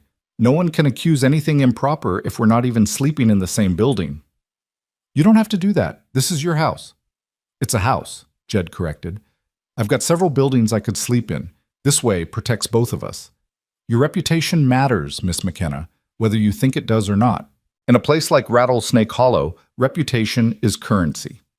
He was right, and Lark knew it. But the fact that he was willing to move out of his own house, to inconvenience himself to protect her reputation, made her throat tighten with emotion. "Why are you doing this?" she asked quietly. "Why go to all this trouble for someone you barely know?" Jed was quiet for a long moment, his gaze steady on hers. When he spoke, his voice was careful, measured. "My mother left my father when I was 12 years old, packed us up in the middle of the night and ran. He was a violent drunk, and she knew if she stayed, one day he'd kill her, maybe kill us too." Lark's breath caught. "I didn't know. Not many people do. We went to live with her sister in Missouri, started over with nothing.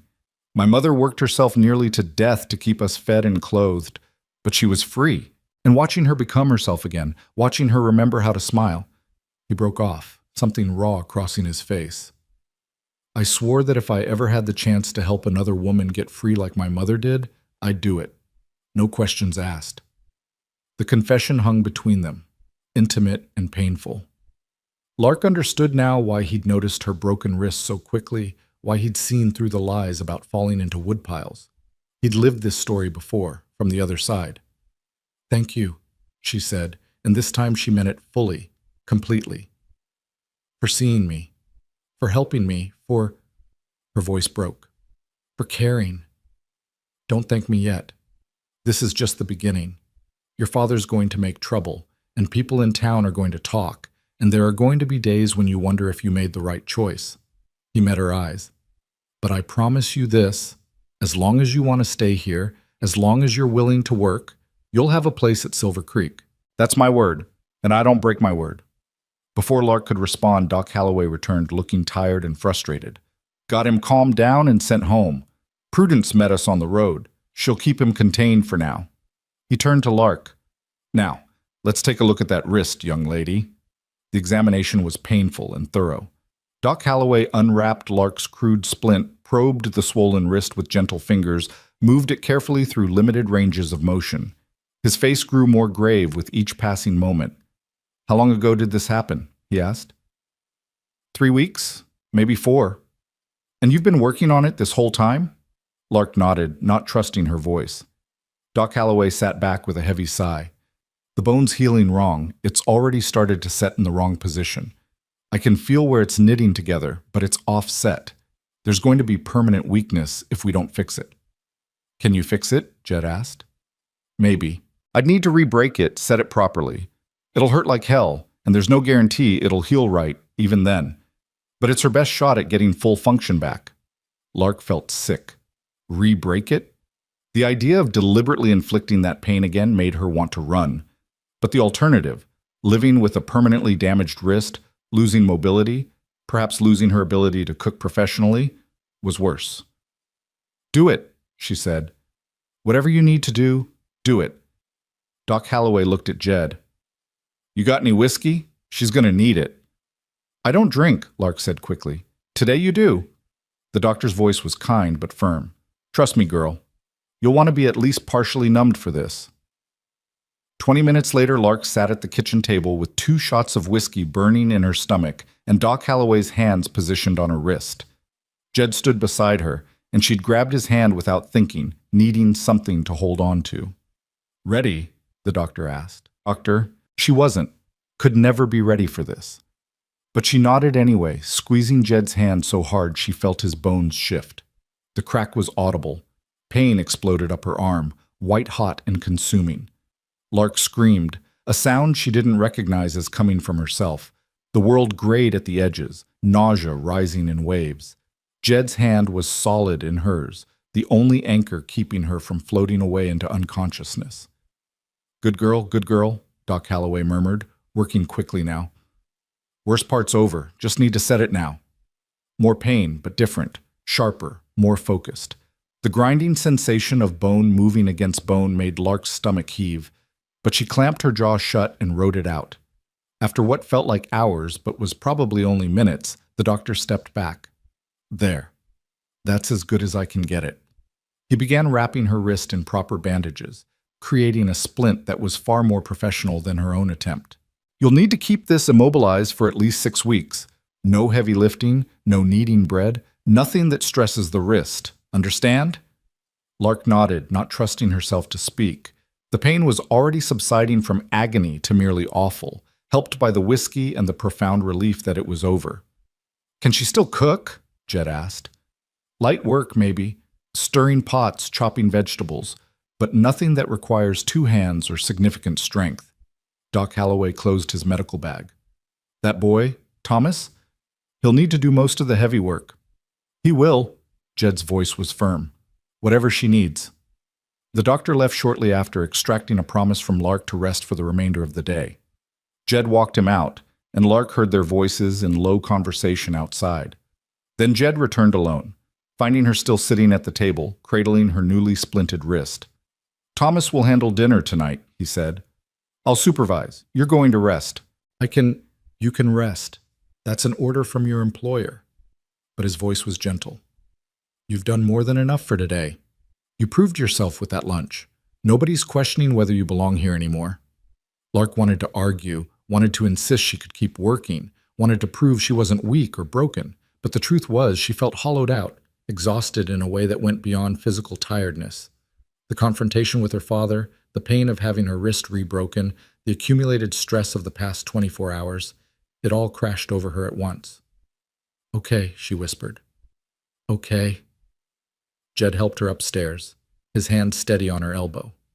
At the door to her room, he paused. "You did good today, Miss McKenna. Better than good. You should be proud."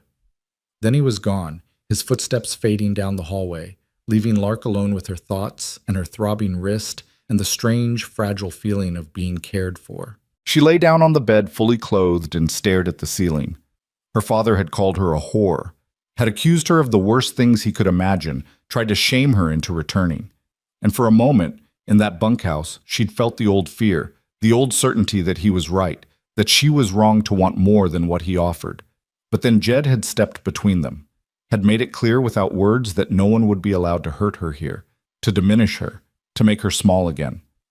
And his ranch hands, men who didn't know her, who had no reason to care, had stood up too, ready to defend her. Maybe that was what freedom felt like. Not the absence of fear, but the presence of people who wouldn't let you face that fear alone.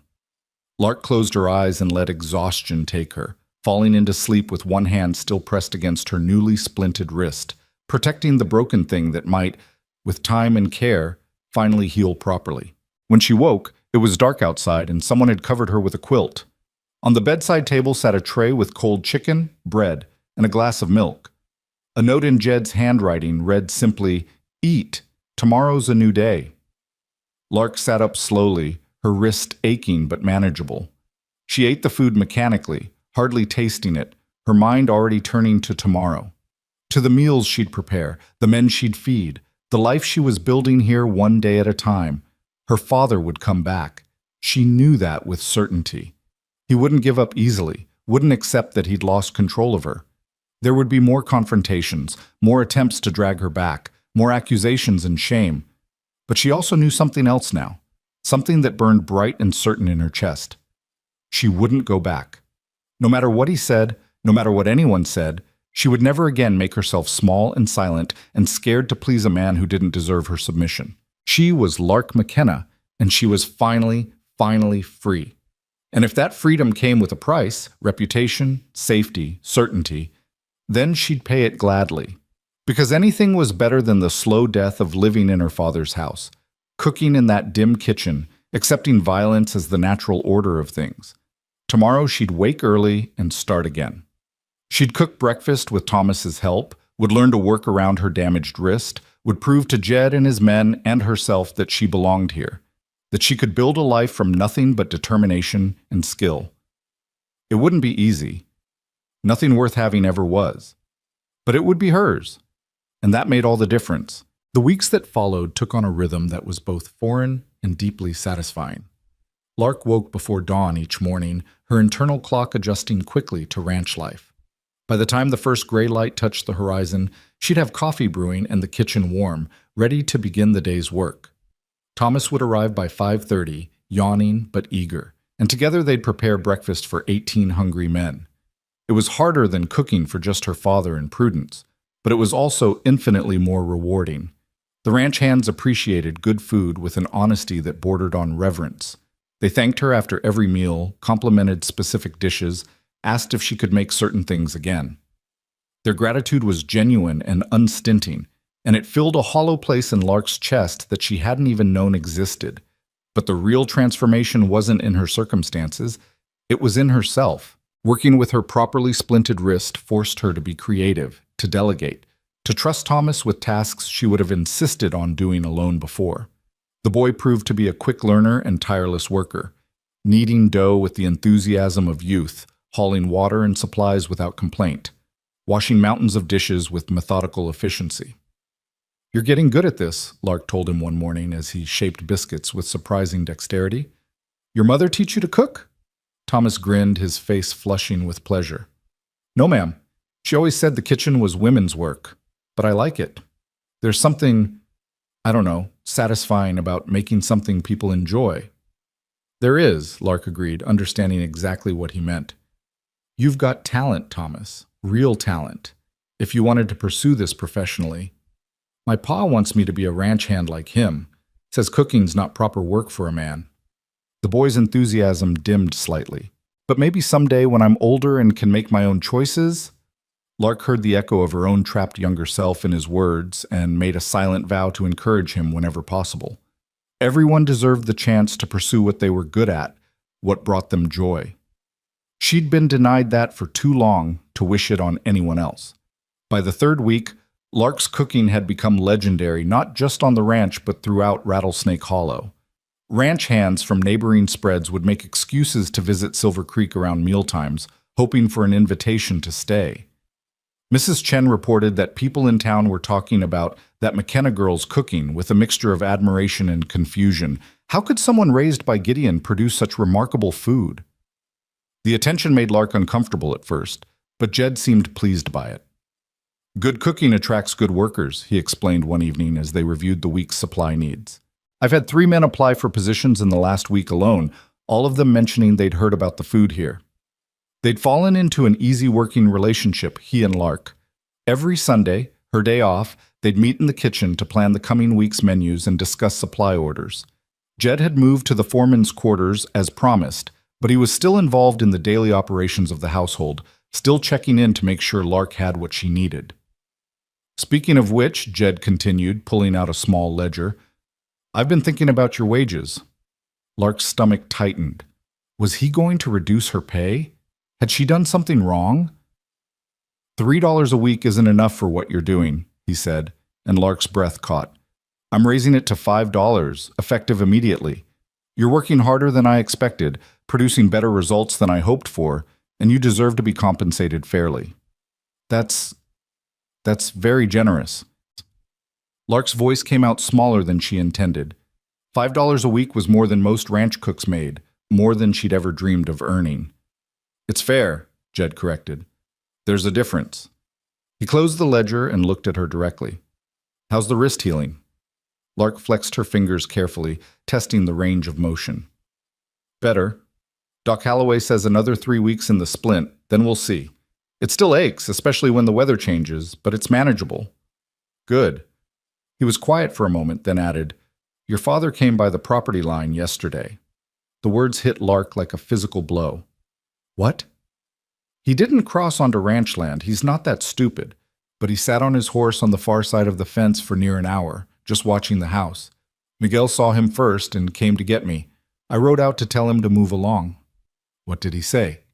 Nothing pleasant, mostly cursed me for ruining his life and stealing his daughter. Said he'd find a way to make this right, whatever that means. Jed's expression was carefully neutral. I'm telling you this not to scare you, but because you have a right to know. He hasn't given up. Lark wrapped her good arm around herself, suddenly cold despite the warm kitchen. I knew he wouldn't. My father doesn't let go of things easily, especially not when he feels he's been wronged. The question is, what's he planning? Men like him don't just watch and wait unless they're scheming something. I don't know, but whatever it is, it won't be straightforward. He'll come at it sideways, find some angle that makes him look like the victim. Lark met Jed's eyes. You should be careful. He might try to hurt you to get at me. Let him try. There was no bravado in Jed's voice, just simple statement of fact. I've dealt with worse than Gideon McKenna, but I appreciate the warning. They finished their planning in companionable silence, and afterward, Lark spent the rest of her Sunday afternoon in the kitchen, despite it being her day off. She couldn't help herself. There was a new recipe she wanted to try, a spice cake her mother used to make that required careful attention and precise timing. Working with one hand made it challenging, but she was learning to adapt, to find new ways of doing familiar tasks. She was just pulling the cake from the oven when she heard voices outside, raised, angry voices. Lark set down the hot pan and moved to the window, her heart beginning to race. In the yard, Jed stood facing 3 men on horseback. Even from a distance, Lark recognized the lead rider, Sheriff Coleman, a heavy-set man who'd been more interested in collecting bribes than enforcing justice for as long as Lark could remember. The 2 men flanking him looked like deputies, though their badges seemed newly minted. Lark couldn't hear what they were saying, but she saw Jed's posture shift, saw him cross his arms in a gesture that suggested he wasn't pleased with whatever the sheriff was telling him. The conversation went on for several minutes, the sheriff gesturing emphatically while Jed remained still as stone. Finally, Jed nodded once and turned toward the house. The sheriff and his deputies didn't leave, just sat on their horses waiting. Lark moved away from the window, suddenly afraid. This was it. Whatever her father had planned, it was happening now. Jed entered through the kitchen door, his expression carefully controlled. "Miss McKenna, Sheriff Coleman would like a word with you." "About what?" He didn't say specifically, but he's got a warrant. Jed's voice was tight with suppressed anger. "I tried to tell him this was unnecessary, that you'd cooperate voluntarily, but he insisted on doing it official-like." A warrant? For what?" Lark's voice rose despite her efforts to stay calm. "I haven't done anything wrong." "I know that, you know that. But your father's filed a complaint saying you stole from him before you left. Says you took your mother's jewelry, some cash, and other valuables." The accusation was so absurd that Lark almost laughed. "My mother's jewelry?" She was buried wearing the only good piece she owned, her wedding ring. And we never had cash in that house. You know that as well as anyone. He drank away every penny. That's what I told Coleman. But he says he has to investigate the complaint regardless. It's all legal and proper, or at least dressed up to look that way. Jed moved closer, lowering his voice. "Whatever happens, stay calm. Answer their questions honestly. They've got nothing on you because there's nothing to find. This is just your father making trouble." Lark nodded, trying to steady her breathing. She wiped her hands on her apron and followed Jed outside, where Sheriff Coleman had dismounted and was waiting with an expression of bureaucratic impatience. "Miss McKenna," he said, not quite meeting her eyes, "I'm going to need to ask you some questions about the night you left your father's house." "All right." Lark kept her voice level, refusing to show fear. "Your father claims you stole items of value before you departed. Specifically, he mentions a gold locket, a pearl necklace, approximately $50 in cash, and several items of clothing belonging to his wife, Mrs. Prudence McKenna." Each accusation was more ludicrous than the last. "Sheriff, I took nothing that didn't belong to me. The clothes I'm wearing are mine. I have 2 dresses, both of which I made myself. I took no jewelry because there was no jewelry to take, and there was certainly no cash." "Your father says differently." "My father is a liar and a drunk who's angry that I left." The words came out sharper than Lark intended, but she was tired of being patient, tired of pretending Gideon McKenna deserved any consideration. "He's making false accusations because he wants to punish me for choosing to work rather than stay and be his servant." Sheriff Coleman's eyes narrowed. "That's a serious accusation against your own father." "Is it an accusation if it's true?" Lark shot back. "Ask anyone in Rattlesnake Hollow about Gideon McKenna's drinking. Ask Doc Halloway about how I got a broken wrist from falling into a woodpile. Ask Mrs. Chen about the supplies she delivered here. Supplies Mr. Colt paid for because my father couldn't afford to feed his own household properly." "Miss McKenna," Jed said quietly, "a warning." But Lark was past caution now, past politeness. She was angry, deeply, righteously angry at being forced to defend herself against lies, at having her father use the law as a weapon against her. "You want to search my room?" she demanded. "Search it.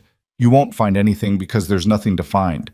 My father is using you to harass me, Sheriff, and you're letting him do it because it's easier than telling a white man he's wrong." Coleman's face reddened. "I'm just doing my job." "Your job is to uphold the law, not to help abusive fathers terrorize their daughters." Lark's voice rang clear across the yard, and she saw ranch hands emerging from the bunkhouse, drawn by the commotion. "But if you need to search my room to satisfy my father's lies, then do it. I have nothing to hide." The sheriff glanced at Jed, who gave a single sharp nod. "Go ahead, Coleman, but I'm accompanying you, and so is Miss McKenna. Everything stays official and proper." They went upstairs, the sheriff huffing with exertion, his deputies trailing behind. Lark's room looked exactly as she'd left it that morning, bed made, few possessions neatly arranged on the dresser. Her carpetbag sat in the corner, still mostly empty. Sheriff Coleman made a show of looking through the drawers, checking under the bed, even examining the contents of her carpetbag. He found exactly what Lark knew he'd find: 2 plain dresses, a spare pair of stockings, her mother's cookbook, and the broken pieces of her mother's wedding china carefully wrapped in cloth. "What's this?" He held up the china fragments. "My mother's dishes," Lark said quietly. My father broke them in a rage 4 years ago. I kept the pieces because they were hers. Coleman set them down carefully, something that might have been sympathy flickering across his face. He continued his search, but it was clear his heart wasn't in it anymore. There was no gold locket, no pearl necklace, no mysterious $50, just the sparse belongings of a young woman who'd left home with almost nothing. Satisfied? Jed asked when the search was complete. I'm going to need to file a report, Coleman said, not answering directly.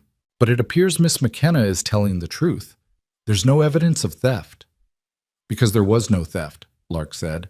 Just a father angry that he's lost control of his daughter. The sheriff and his deputies left shortly after, though Coleman pulled Jed aside for a private conversation before mounting his horse. Lark watched from the kitchen window, her heart still racing, hands trembling with delayed reaction. When Jed returned, he found her sitting at the kitchen table staring at nothing. He apologized, Jed said without preamble, said he had to follow up on the complaint but that he'd suspected it was false from the beginning. He's going to tell your father that the investigation found nothing and the matter is closed. It won't be closed, Lark said dully. Not for him. He'll find another way to come at me. Maybe, but each time he tries and fails, he looks more desperate, more unreasonable.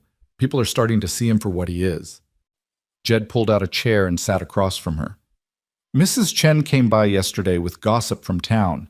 Seems your father's been drinking more than usual, running up tabs he can't pay, getting into arguments with anyone who'll listen. Prudence left him 3 days ago. Lark's head snapped up. What? Went to stay with her cousin in Tucson. Took what she could carry and left in the night, just like you did. Word is she couldn't take it anymore. The drinking, the violence, the poverty. Your father's alone now in that house on the Dawson Ranch, working as a hired hand and hating every minute of it. Lark tried to feel sympathy and found she couldn't. Good. Maybe he'll finally understand what it feels like to be powerless. Maybe.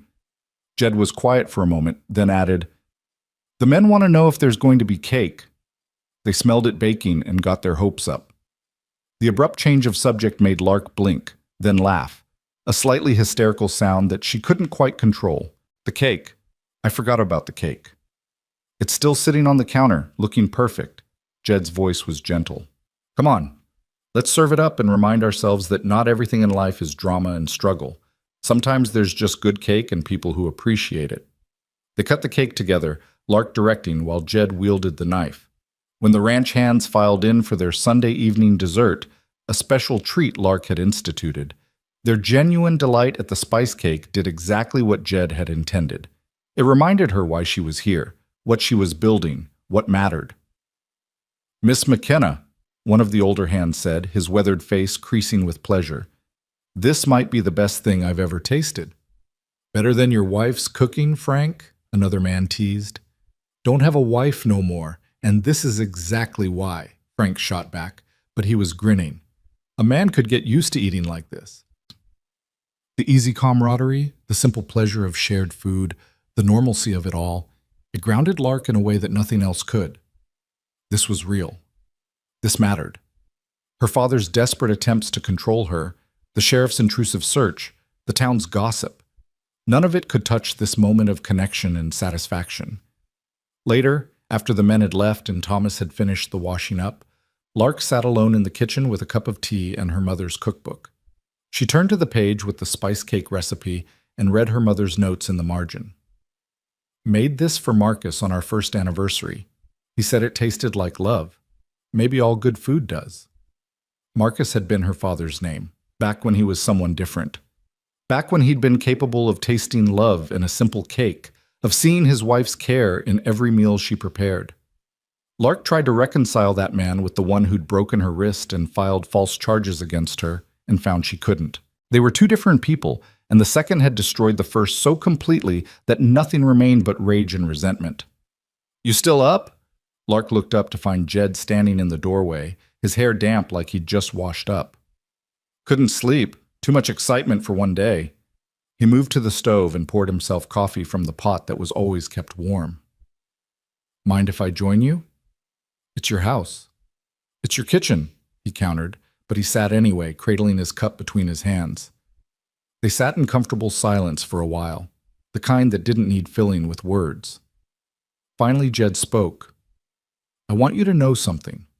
What your father's doing, the harassment, the false accusations, the attempts to intimidate you, it's not going to work. Not because I'm protecting you, though I am, but because you're stronger than he ever gave you credit for. You proved that today. I didn't feel strong. I felt angry. Anger is a kind of strength when it's righteous, when it pushes you to stand up for yourself instead of accepting injustice. He took a sip of coffee. My mother was angry the night she left my father, angry enough to risk everything, our safety, our security, our reputation. And that anger kept her moving forward when fear might have made her turn back. Did she ever regret it, leaving? Not once. Even when things were hardest, even when we were eating nothing but beans and bread for weeks at a time, she never regretted choosing freedom over security. Jed met Lark's eyes. That's what you chose too, you know, and it's going to get harder before it gets easier. Your father's not done fighting, and there will be more attempts to undermine you, to make you doubt yourself. I know. Lark wrapped her hands around her teacup, drawing warmth from the ceramic. But I also know I can't go back. Whatever happens, I can't go back. You won't have to. That's what I'm trying to tell you. Jed's voice was firm with conviction. You've got a place here for as long as you want it. You've earned that through your work, through your skill, through your determination. Whatever your father tries, it can't change that. The words settled over Lark like a blanket, warm and reassuring. For the first time since the sheriff had arrived, she felt her tension begin to ease, her racing heart slow to something approaching normal. Thank you, she said quietly, for everything. For standing with me today, for believing me, for... She broke off, not sure how to articulate what his steady support meant to her. You don't need to thank me. Just keep making cake this good, and we'll call it even. The words were light, teasing, but his eyes were serious. Get some rest, Miss McKenna. Tomorrow's Monday, and the men will be expecting their usual excellent breakfast. He left her alone in the kitchen, and Lark sat for a while longer, watching the fire burn low, thinking about strength and anger and the strange new life she was building from the ashes of her old one. The next morning dawned gray and threatening, with clouds massing on the horizon and the smell of rain in the air. Lark woke before her usual time, her sleep having been restless and interrupted by dreams she couldn't quite remember. She dressed quickly and went downstairs to find Thomas already in the kitchen, stoking the fire. Morning, Miss McKenna, he said cheerfully. Figured I'd get an early start. Big storm coming? Mr. Colt wants to make sure the men get a good breakfast before they have to work in the rain. They worked together in comfortable rhythm, preparing biscuits and gravy, frying eggs and bacon, setting out preserves and butter. The ranch hands arrived in groups, stamping mud from their boots, talking about fence repairs and cattle that needed moving before the storm hit.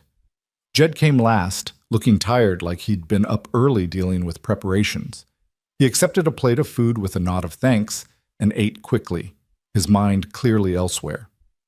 When the meal was finished and the men had headed out to their work, he lingered in the kitchen. I need to ride into town today, he said.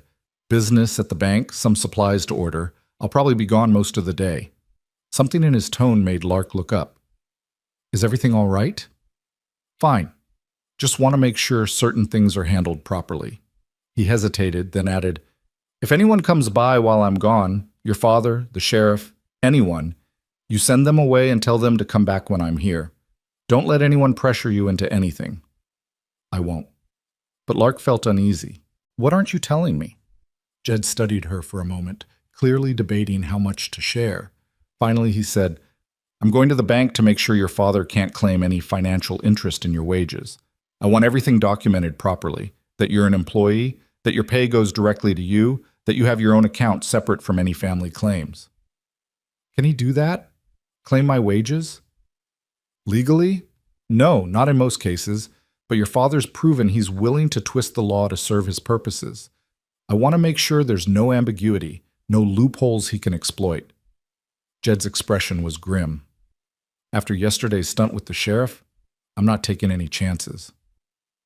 The care he was taking to protect her, the thoroughness of his planning, made Lark's throat tighten. You really don't have to do all this. Yes, I do. His voice was firm. Because if something happened to you because I failed to plan properly, I'd never forgive myself. So let me do this, all right? Let me make sure you're protected in every way I can think of. He left shortly after, riding toward town under increasingly dark skies. Lark watched him go with a mixture of gratitude and worry. She'd brought trouble to his door, complicated his life, made him a target of her father's rage, and yet he kept standing by her, kept finding new ways to ensure her safety. The morning passed quietly. Lark prepared a cold lunch for the men since they'd be working through the noon meal, then started on dinner preparations. The storm broke around 2 o'clock, rain hammering against the roof with tropical intensity, thunder rolling across the plains like artillery fire. She was peeling potatoes with Thomas when she heard the sound of horses approaching. Not Jed, the rhythm was wrong, and there were too many of them. Lark moved to the window and felt her blood turn cold. Her father sat on a tired-looking horse in the driving rain, but he wasn't alone. Behind him were 4 other men, rough-looking characters she didn't recognize. They weren't dressed like ranch hands or townspeople. They looked like the kind of men who lived on the edges of civilization, who hired themselves out for jobs that decent folks wouldn't touch. "Thomas," Lark said quietly, "go get Miguel. Tell him to bring some of the men. Don't run. Don't make it obvious. Just walk casual-like to the bunkhouse and tell him we have visitors." The boy's eyes widened, but he nodded and slipped out the back door.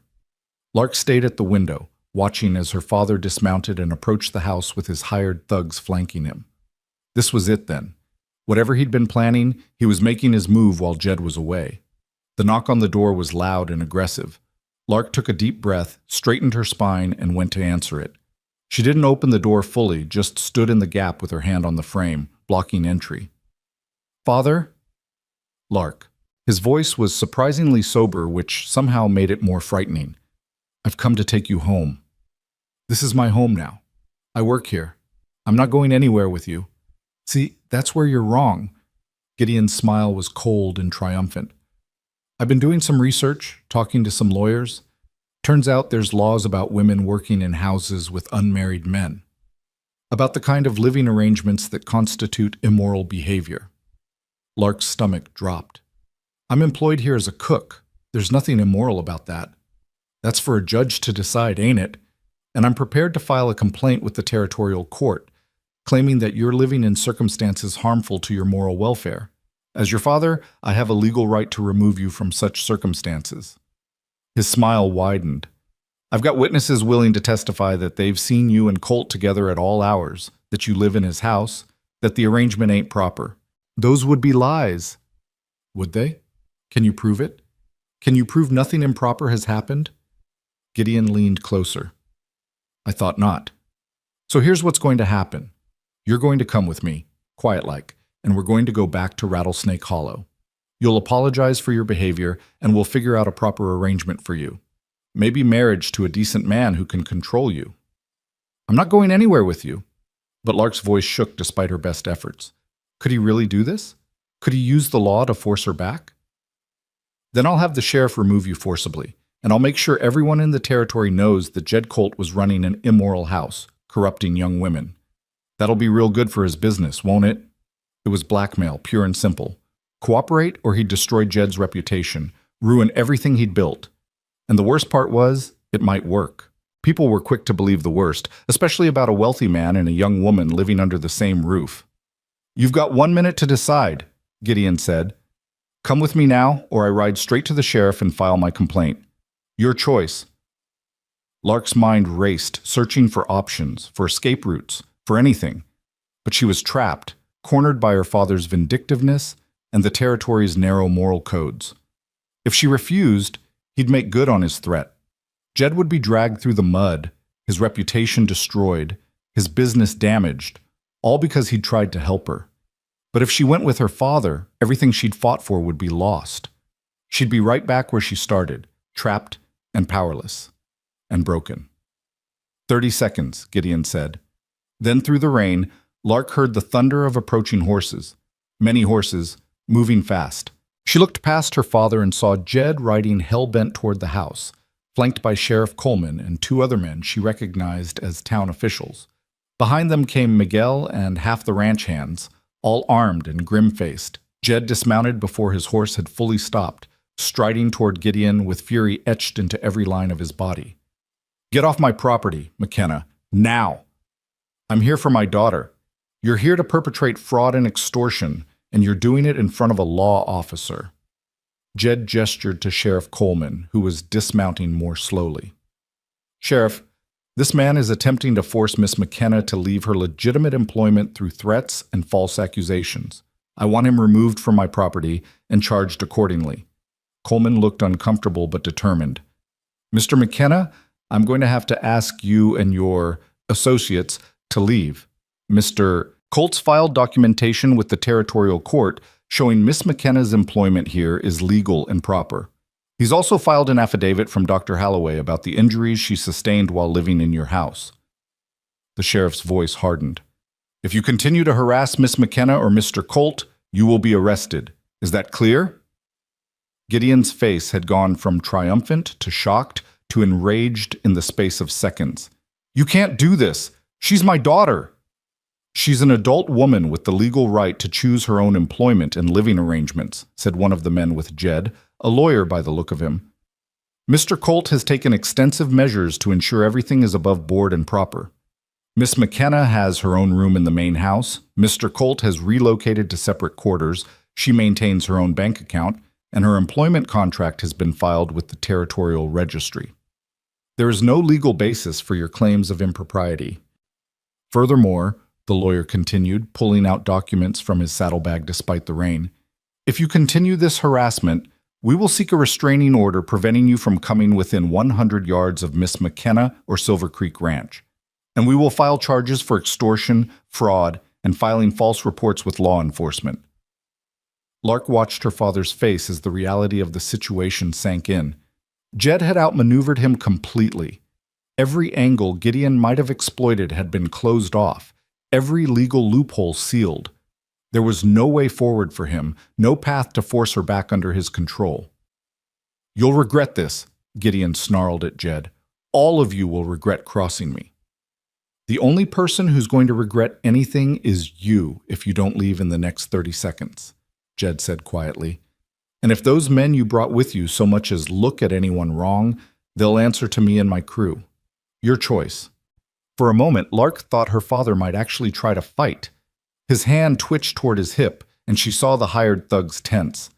But then Sheriff Coleman stepped forward, hand on his own weapon, and the moment passed. "Come on, Gideon," one of the hired men muttered. "This ain't worth it."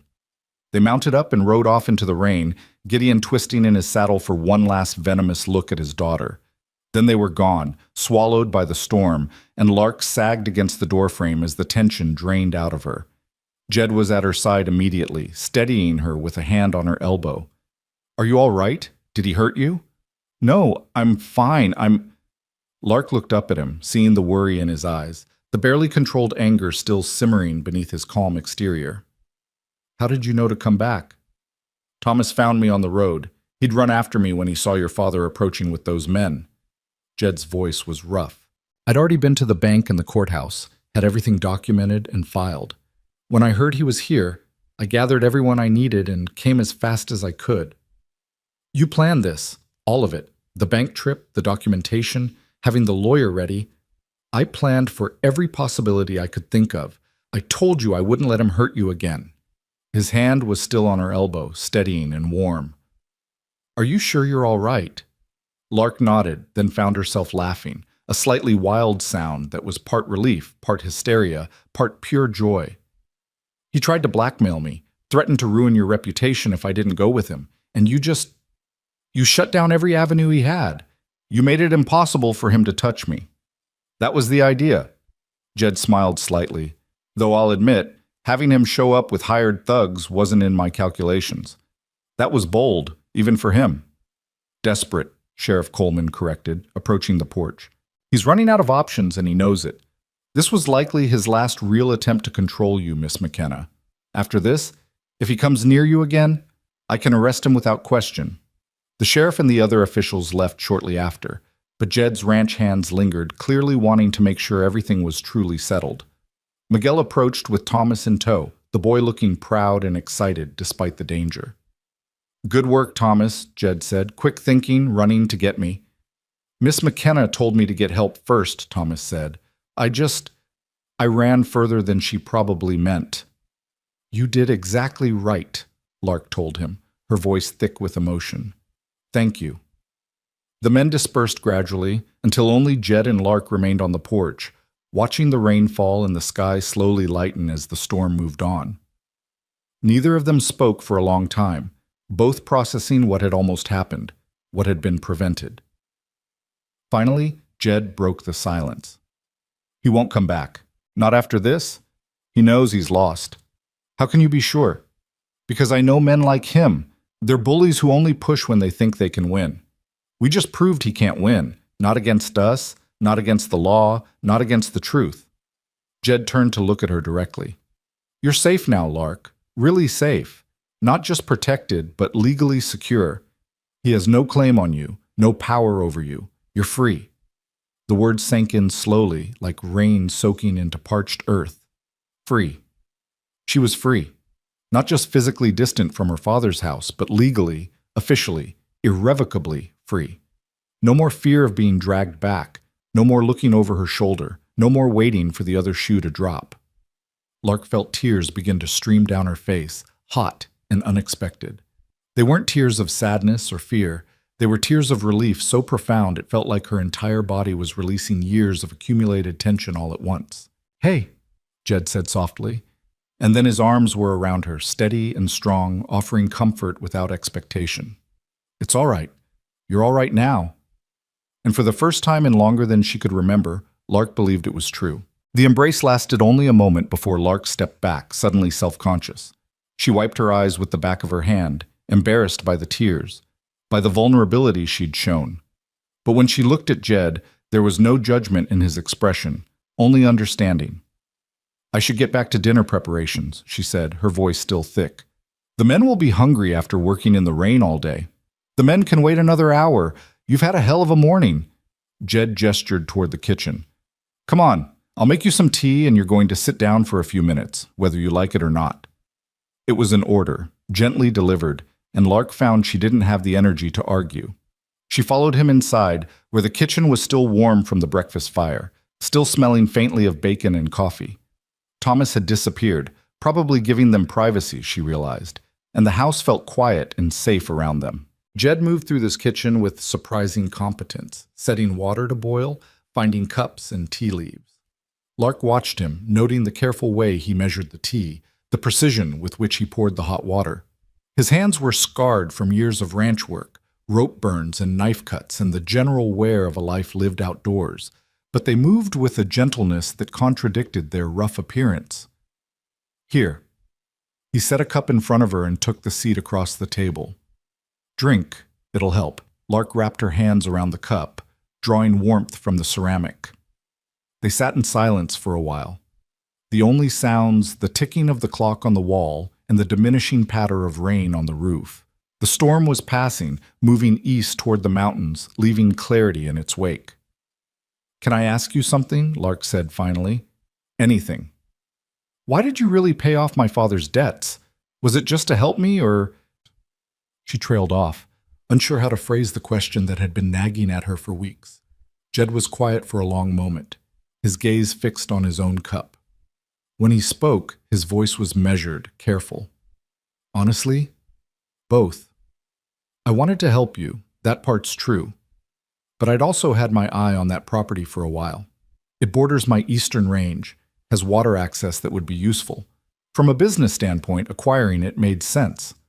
So it was just business. No. He looked up, meeting her eyes directly. If it had been just business, I would have waited for the bank to foreclose and bought it at auction for half what I paid your father. I paid what I did, when I did, because you needed a way out, and I could provide it. The land was an added benefit, not the primary motivation. The honesty in his voice made Lark's chest tighten. And hiring me? Was that part of the business calculation too? I needed a cook. You needed work. That's how employment works.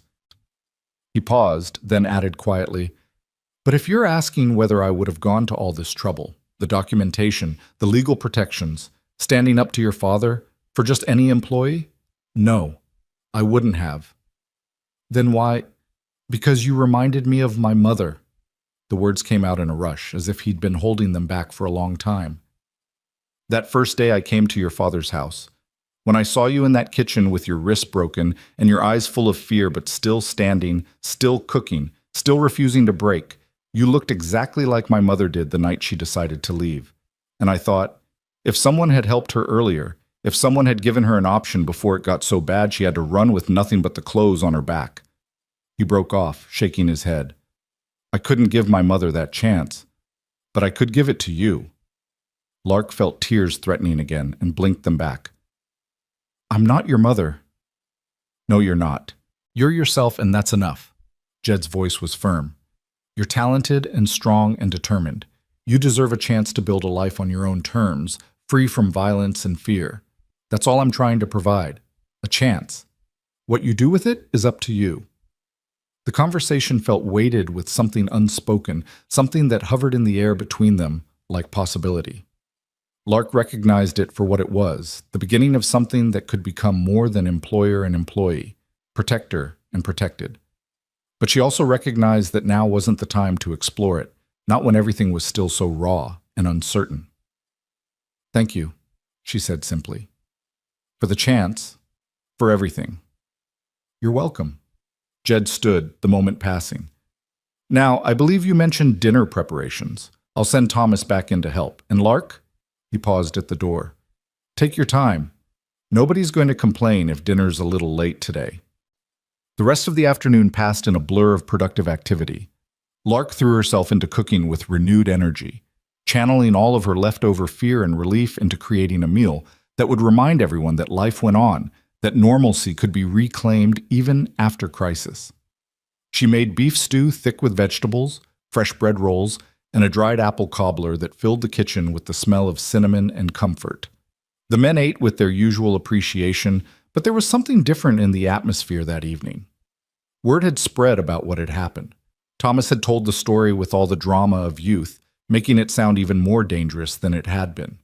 The ranch hands looked at Lark with a new respect, seeing her not just as the woman who fed them, but as someone who'd stood up to real danger, who'd earned her place here through courage as much as skill. That was one hell of a thing today, Frank said as he helped himself to a second serving of cobbler. Your father showing up with hired guns like that. They weren't really hired guns, Lark corrected, uncomfortable with the attention. Just men he paid to look intimidating. Well, they looked plenty intimidating to me, another hand chimed in. Took guts to stand there and face him down. I didn't have much choice. There's always a choice, Miguel said quietly. The older man rarely spoke during meals, but when he did, people listened. You could have gone with him to avoid trouble. You could have let fear win, but you stood your ground, and that takes strength. My wife, she says to tell you that if you ever need anything, anything at all, you come to our house. You're family now, Miss McKenna. That's what she says, and she's right. The simple declaration made Lark's throat tighten. Family. She'd been without real family for so long, she'd almost forgotten what it felt like to be claimed by others, to be folded into a community that cared whether you lived or died, suffered or thrived. Thank you, Miguel. Tell your wife I appreciate that more than I can say. As the days turned into weeks, autumn deepened into something approaching winter. The desert nights grew cold and frost sometimes painted intricate patterns on the kitchen windows in the early morning. Lark's wrist healed slowly but steadily, and the day Doc Halloway finally removed the splint for good felt like a liberation. She flexed her fingers, marveling at the range of motion she'd regained, the strength that was returning with each passing day. It's not perfect, the doctor warned. Might always be a little weak, might ache when storms come through. But it's functional, and that's better than I hoped for when I first saw it. It's more than functional, Lark said, testing her grip. It's enough. And it was. She could knead bread again, could lift heavy pots, could work with both hands in the seamless rhythm she'd developed over years of cooking. The difference it made in her efficiency was remarkable, and she celebrated by baking 3 different kinds of pie in a single day, just because she could. Thanksgiving came and went, marked by a feast that took 3 days to prepare and left even the most hardened ranch hands groaning about how full they were. Lark cooked turkey and ham, made cornbread dressing and sweet potato casserole, baked pumpkin and pecan, and mince pies until the kitchen looked like a bakery. The men ate until they couldn't move, then somehow found room for seconds of dessert. "Miss McKenna," Jed said at the end of that long day, "I don't know how you do it, but you've ruined me for ordinary food. Everything else is going to taste bland after this." "Good," Lark said, surprising herself with the teasing tone. "That means you can't ever let me go."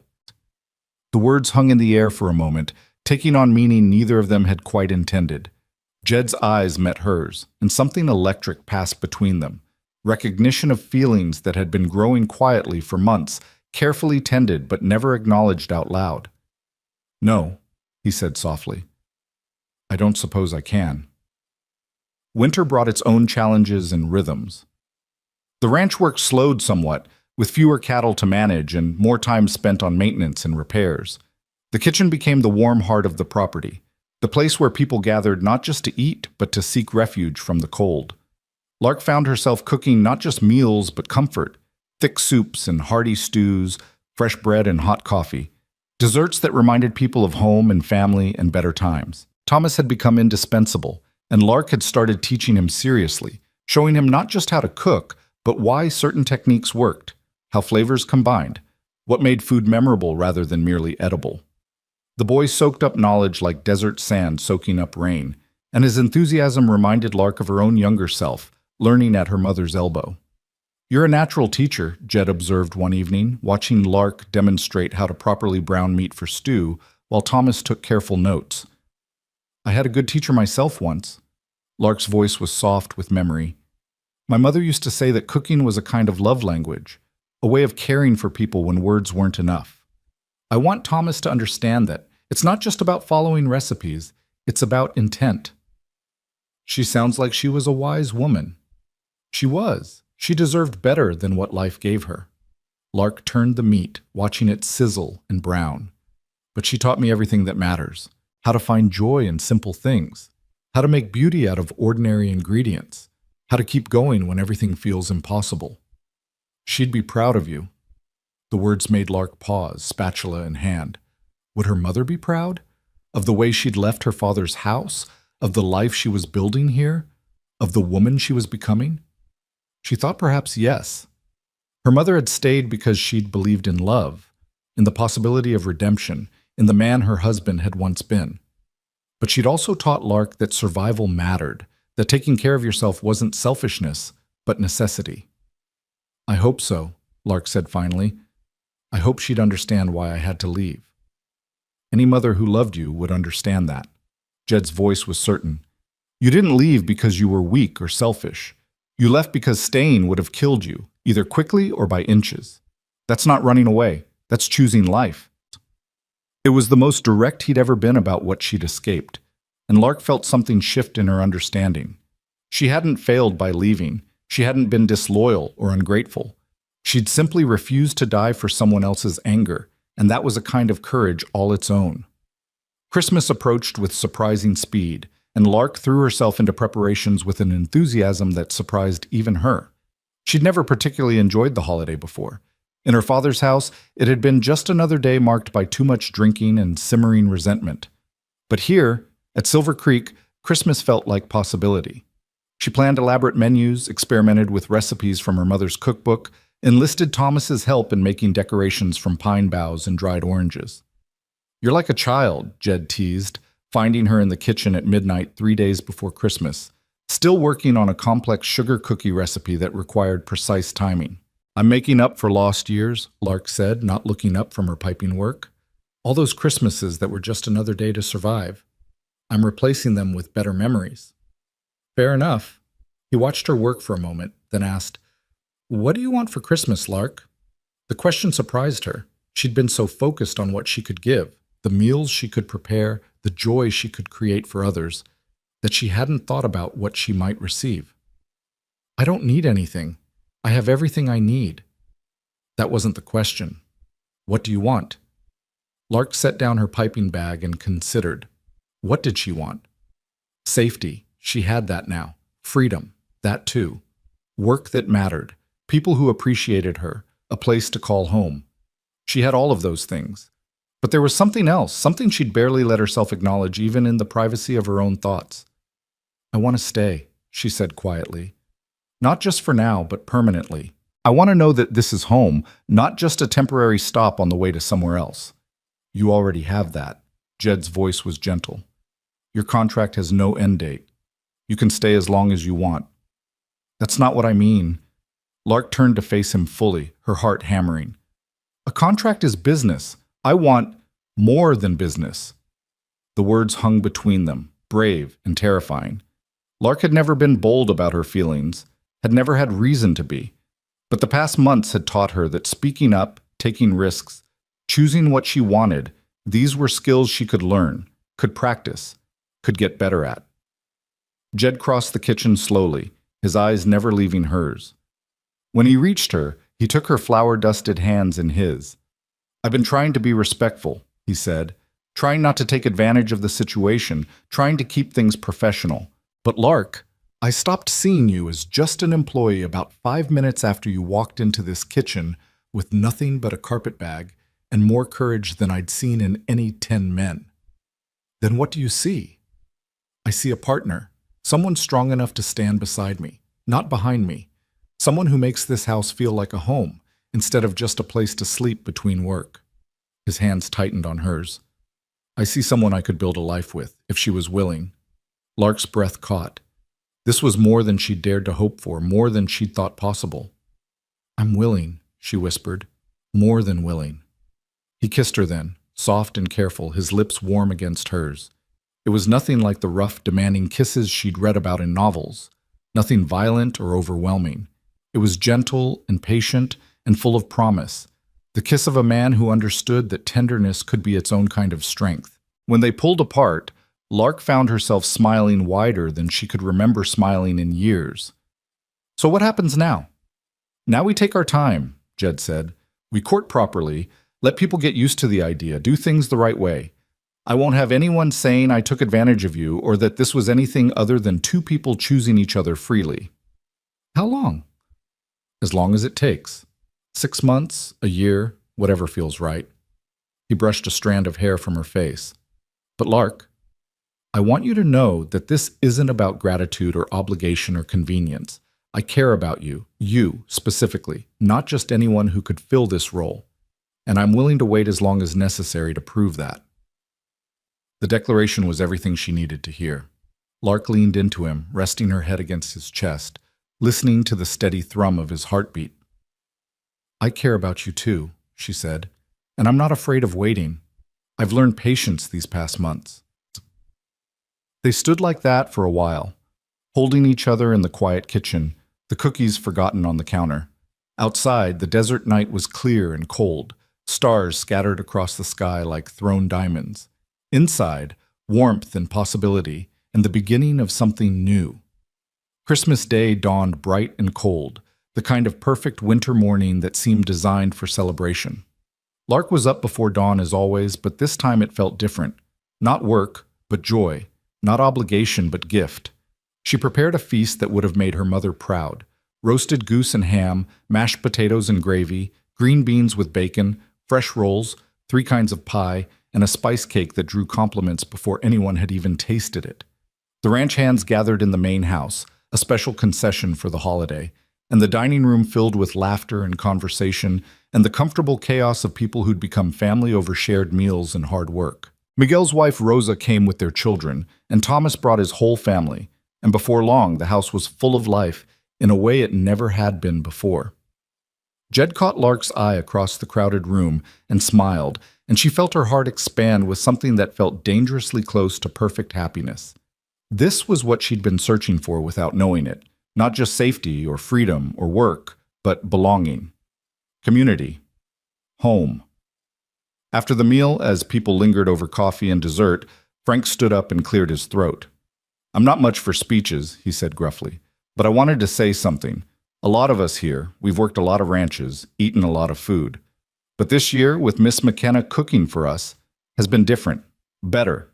Not just because the food's good, though it is, but because she makes it with care. You can taste that in every bite. So I wanted to say thank you, Miss McKenna, for making Silver Creek feel like home." A chorus of agreement rose from the assembled group, and Lark felt tears prick her eyes. "Thank you," she managed. "All of you. This has been the best year of my life, and that's because of the people in this room. You've given me more than a job. You've given me a place to belong. I'm grateful for that every single day." Later, after everyone had left and the kitchen was clean and the house was quiet again, Lark found herself standing on the front porch, looking out at the darkened landscape. The land that had once belonged to her father was visible in the distance, a dark shape against the starlit sky. But it held no power over her now, no fear or regret. It was just land, and she was free of it. Thinking about something specific? Jed joined her, draping a blanket over her shoulders against the cold. "Just thinking about how much has changed. A year ago, I was trapped in that house, broken and afraid, and seeing no way forward. And now," she gestured at the ranch, the house behind them, the vast possibility of the world beyond. "Now I have everything I never dared to hope for." "You earned it, every bit of it." Jed put his arm around her shoulders, and she leaned into him. "And Lark? This is just the beginning. We've got years ahead of us, years to build something together. That's my promise to you, time and partnership, and all the ordinary happiness we can create." "That sounds perfect," Lark said. And she meant it. The winter passed into spring, and with it came changes both subtle and profound. Word spread through Rattlesnake Hollow that Jed Colt was courting his cook, and the gossip ranged from scandalized to approving depending on who was doing the talking.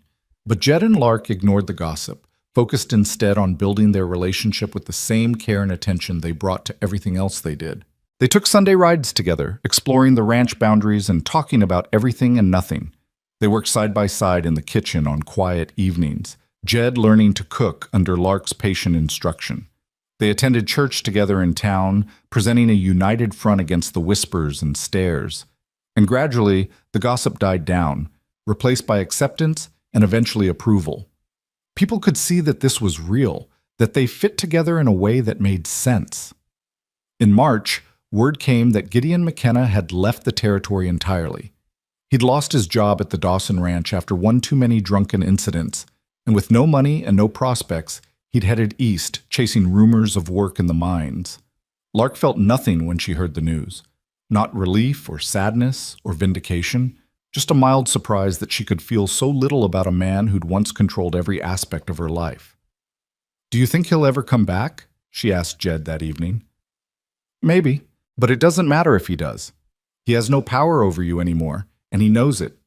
That's a hard thing for a man like him to accept, so he ran rather than face it." Jed was quiet for a moment, then added, "You know, you could try to find him if you wanted, make peace, or at least get closure." "I don't need closure from him. I need distance."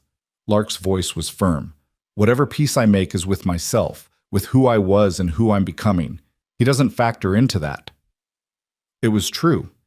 She'd stopped waiting for her father to apologize, to change, to become someone worthy of forgiveness. She'd let go of the hope that he might one day see her as valuable, might regret how he'd treated her. Those were his failings to live with, not her burdens to carry. Spring became summer, and with the heat came roundup season, which meant even more mouths to feed and longer days in the kitchen.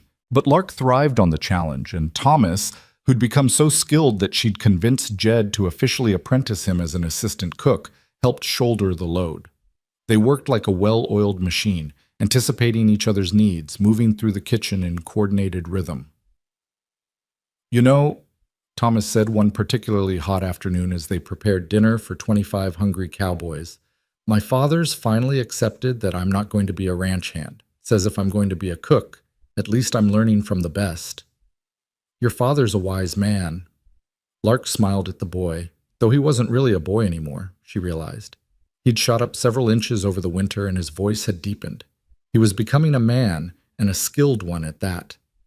"You've got real talent, Thomas. In a few more years you could work anywhere you wanted. I'd rather work here if Mr. Colt will keep me on. I think that can be arranged." It was a Saturday evening in late July when Jed asked Lark to take a walk with him after supper. They strolled out past the barns and corrals, toward a small rise that overlooked the entire ranch. The sun was setting, painting the sky in shades of orange and pink and purple, and the air was finally cooling after the brutal heat of the day. "I've been thinking," Jed said when they reached the top of the rise. "We've been courting for 8 months now. People have had time to adjust to the idea of us together, and He paused, seeming uncharacteristically nervous. "I don't want to court anymore, Lark. I want to marry you." Lark's heart began to race. "Is this a proposal?" "Not yet. First, I need to know, is this what you want? Not because you're grateful, not because it's practical, but because you want to spend your life with me?" His eyes searched hers. "Because I don't want you to marry me unless you're absolutely certain. You've been making your own choices for less than a year. I won't take that freedom from you by pressuring you into something you're not ready for." The care in his question, the way he prioritized her agency over his own desires, made Lark love him even more. "I'm certain," she said firmly. "I've never been more certain of anything. I love you, Jed. Not because you saved me, though you did. Not because you gave me a home, though you did that too. But because you're kind and honorable and you make me want to be brave. Because you see me as an equal, as a partner. Because when I think about the future, I can't imagine one that doesn't include you." Jed's face transformed with relief and joy. He reached into his pocket and pulled out a small box, opening it to reveal a simple gold band set with a small but perfect diamond. "Then, Lark McKenna, will you marry me? Will you be my wife, my partner, my home?" "Yes," Lark breathed. "Yes, absolutely yes." He slipped the ring onto her finger. It fit perfectly, and she wondered how he'd managed that. And then he was kissing her, and she was kissing him back, and the sun was setting over their land, their ranch, their future. They were married in September, on a cool autumn day when the light was golden and perfect. The ceremony was held at Silver Creek itself, with half the territory in attendance. Rosa and her daughters had decorated the yard with wildflowers and ribbons, and Miguel had built an arbor from cottonwood branches. Thomas had worked for weeks preparing the wedding feast, determined to prove he could handle a major event on his own, and he'd succeeded brilliantly. Lark wore a dress of pale blue silk that Mrs. Chen had helped her choose, simple but elegant. She carried a bouquet of desert wildflowers, and her hair was loose around her shoulders the way Jed had once mentioned he liked it. She had no father to walk her down the aisle, but she'd asked Miguel to do the honor, and he'd accepted with tears in his eyes. As she walked toward Jed, who stood waiting in his best suit with his eyes full of love and promise, Lark thought about how far she'd traveled to get here. Not just the physical distance from her father's house to Silver Creek, but the internal journey from fear to freedom, from broken to whole, from surviving to thriving. The ceremony was simple and heartfelt. They exchanged vows they'd written themselves, promising partnership and respect and all the ordinary happiness they could create together. When the preacher pronounced them husband and wife, the cheer that went up from the assembled guests could probably be heard in town. The celebration lasted well into the night, with music and dancing and more food than even this crowd could finish. Lark danced with Jed, with Miguel, with Thomas, with ranch hands who'd become friends and family. She laughed until her sides hurt, and cried happy tears and felt so full of joy she thought she might burst with it. Later, when the guests had finally departed and the ranch was quiet again, Jed carried her across the threshold of the main house, their house now, officially and completely. He set her down gently in the kitchen, and they stood there for a moment, holding each other in the space that had witnessed so much of their story. "Happy?" Jed asked softly. "Deliriously," Lark said, "though I still can't quite believe this is real, that I get to keep this, keep you, keep all of it. It's real, and it's yours. We're building this life together, Lark Colt." He smiled at the sound of her new name. "Equal partners, remember?" "Equal partners," she agreed. "Though I should warn you, I'm keeping the kitchen. That's my domain. Wouldn't dream of challenging you for it. I know better than to get between a woman and her workspace." He kissed her forehead. "Come on, let's go to bed. Tomorrow starts the rest of our lives, and I want to be rested enough to appreciate every minute of it." They climbed the stairs together, hand in hand, to the room that was now theirs to share. And as Lark settled into bed beside her husband, feeling the weight of his arm across her waist, the steady rhythm of his breathing, the simple comfort of not being alone, she thought about her mother's words from all those years ago. Cooking was a kind of love language, a way of caring for people when words weren't enough. She'd spent so many years cooking out of obligation, out of fear, out of necessity. But now she cooked out of joy, out of love, out of the simple pleasure of creating something good and sharing it with people who mattered. And that made all the difference. The years that followed were marked by both challenges and triumphs, sorrows and celebrations, the ordinary ups and downs of any life well lived. Lark and Jed built their partnership day by day, learning each other's rhythms, supporting each other through difficulties, celebrating each other's victories. They expanded the ranch, hired more workers, became pillars of the community. Thomas eventually struck out on his own, opening a restaurant in Santa Fe that became famous throughout the territory. He credited Lark with teaching him everything that mattered, and he visited often, bringing new recipes and stories of his adventures. Lark never saw her father again. She heard years later that he'd died in a mining accident somewhere in Colorado, drunk and alone. She felt a distant sadness for the man he might have been, the father he could have chosen to be. But she didn't grieve for who he actually was. That man had lost the right to her tears long ago. Instead, she focused on the life she was creating, the family she was building. When her first child was born, a daughter they named Catherine, after Lark's mother, she held the tiny, perfect weight of her and made a silent promise. This child would grow up knowing she was loved, valued, free to make her own choices. She would never have to cook to earn her place at the table, would never have to make herself small to be safe. As Lark stood in the kitchen one morning, years after that first desperate walk through the darkness, she looked around at the space that had become the heart of her home. The shelves were stocked with supplies she'd chosen. The recipes pinned to the wall were ones she'd perfected. The rhythm of work was one she'd established. This was hers. Not given, not granted as a favor, but earned through skill and determination and the courage to choose herself. Through the window, she could see Jed working with the horses in the corral, could hear Catherine's laughter as she played in the yard under Rosa's watchful eye. The ranch stretched out in all directions, full of life and possibility and promise. Lark Colt, smiled and rolled up her sleeves. There was bread to be made, dinner to prepare, a family to feed. And she would do it not because she had to, not because anyone demanded it, but because she wanted to. Because cooking was love made tangible, and she had so much love to give. They tried to break her hand, her father in his rage and his desperate need for control, but she'd kept cooking anyway, kept working, kept fighting for the life she deserved. And in the end, she hadn't just survived, she'd won. She'd claimed her freedom, found her partner, built her home. The hollow wasn't empty anymore.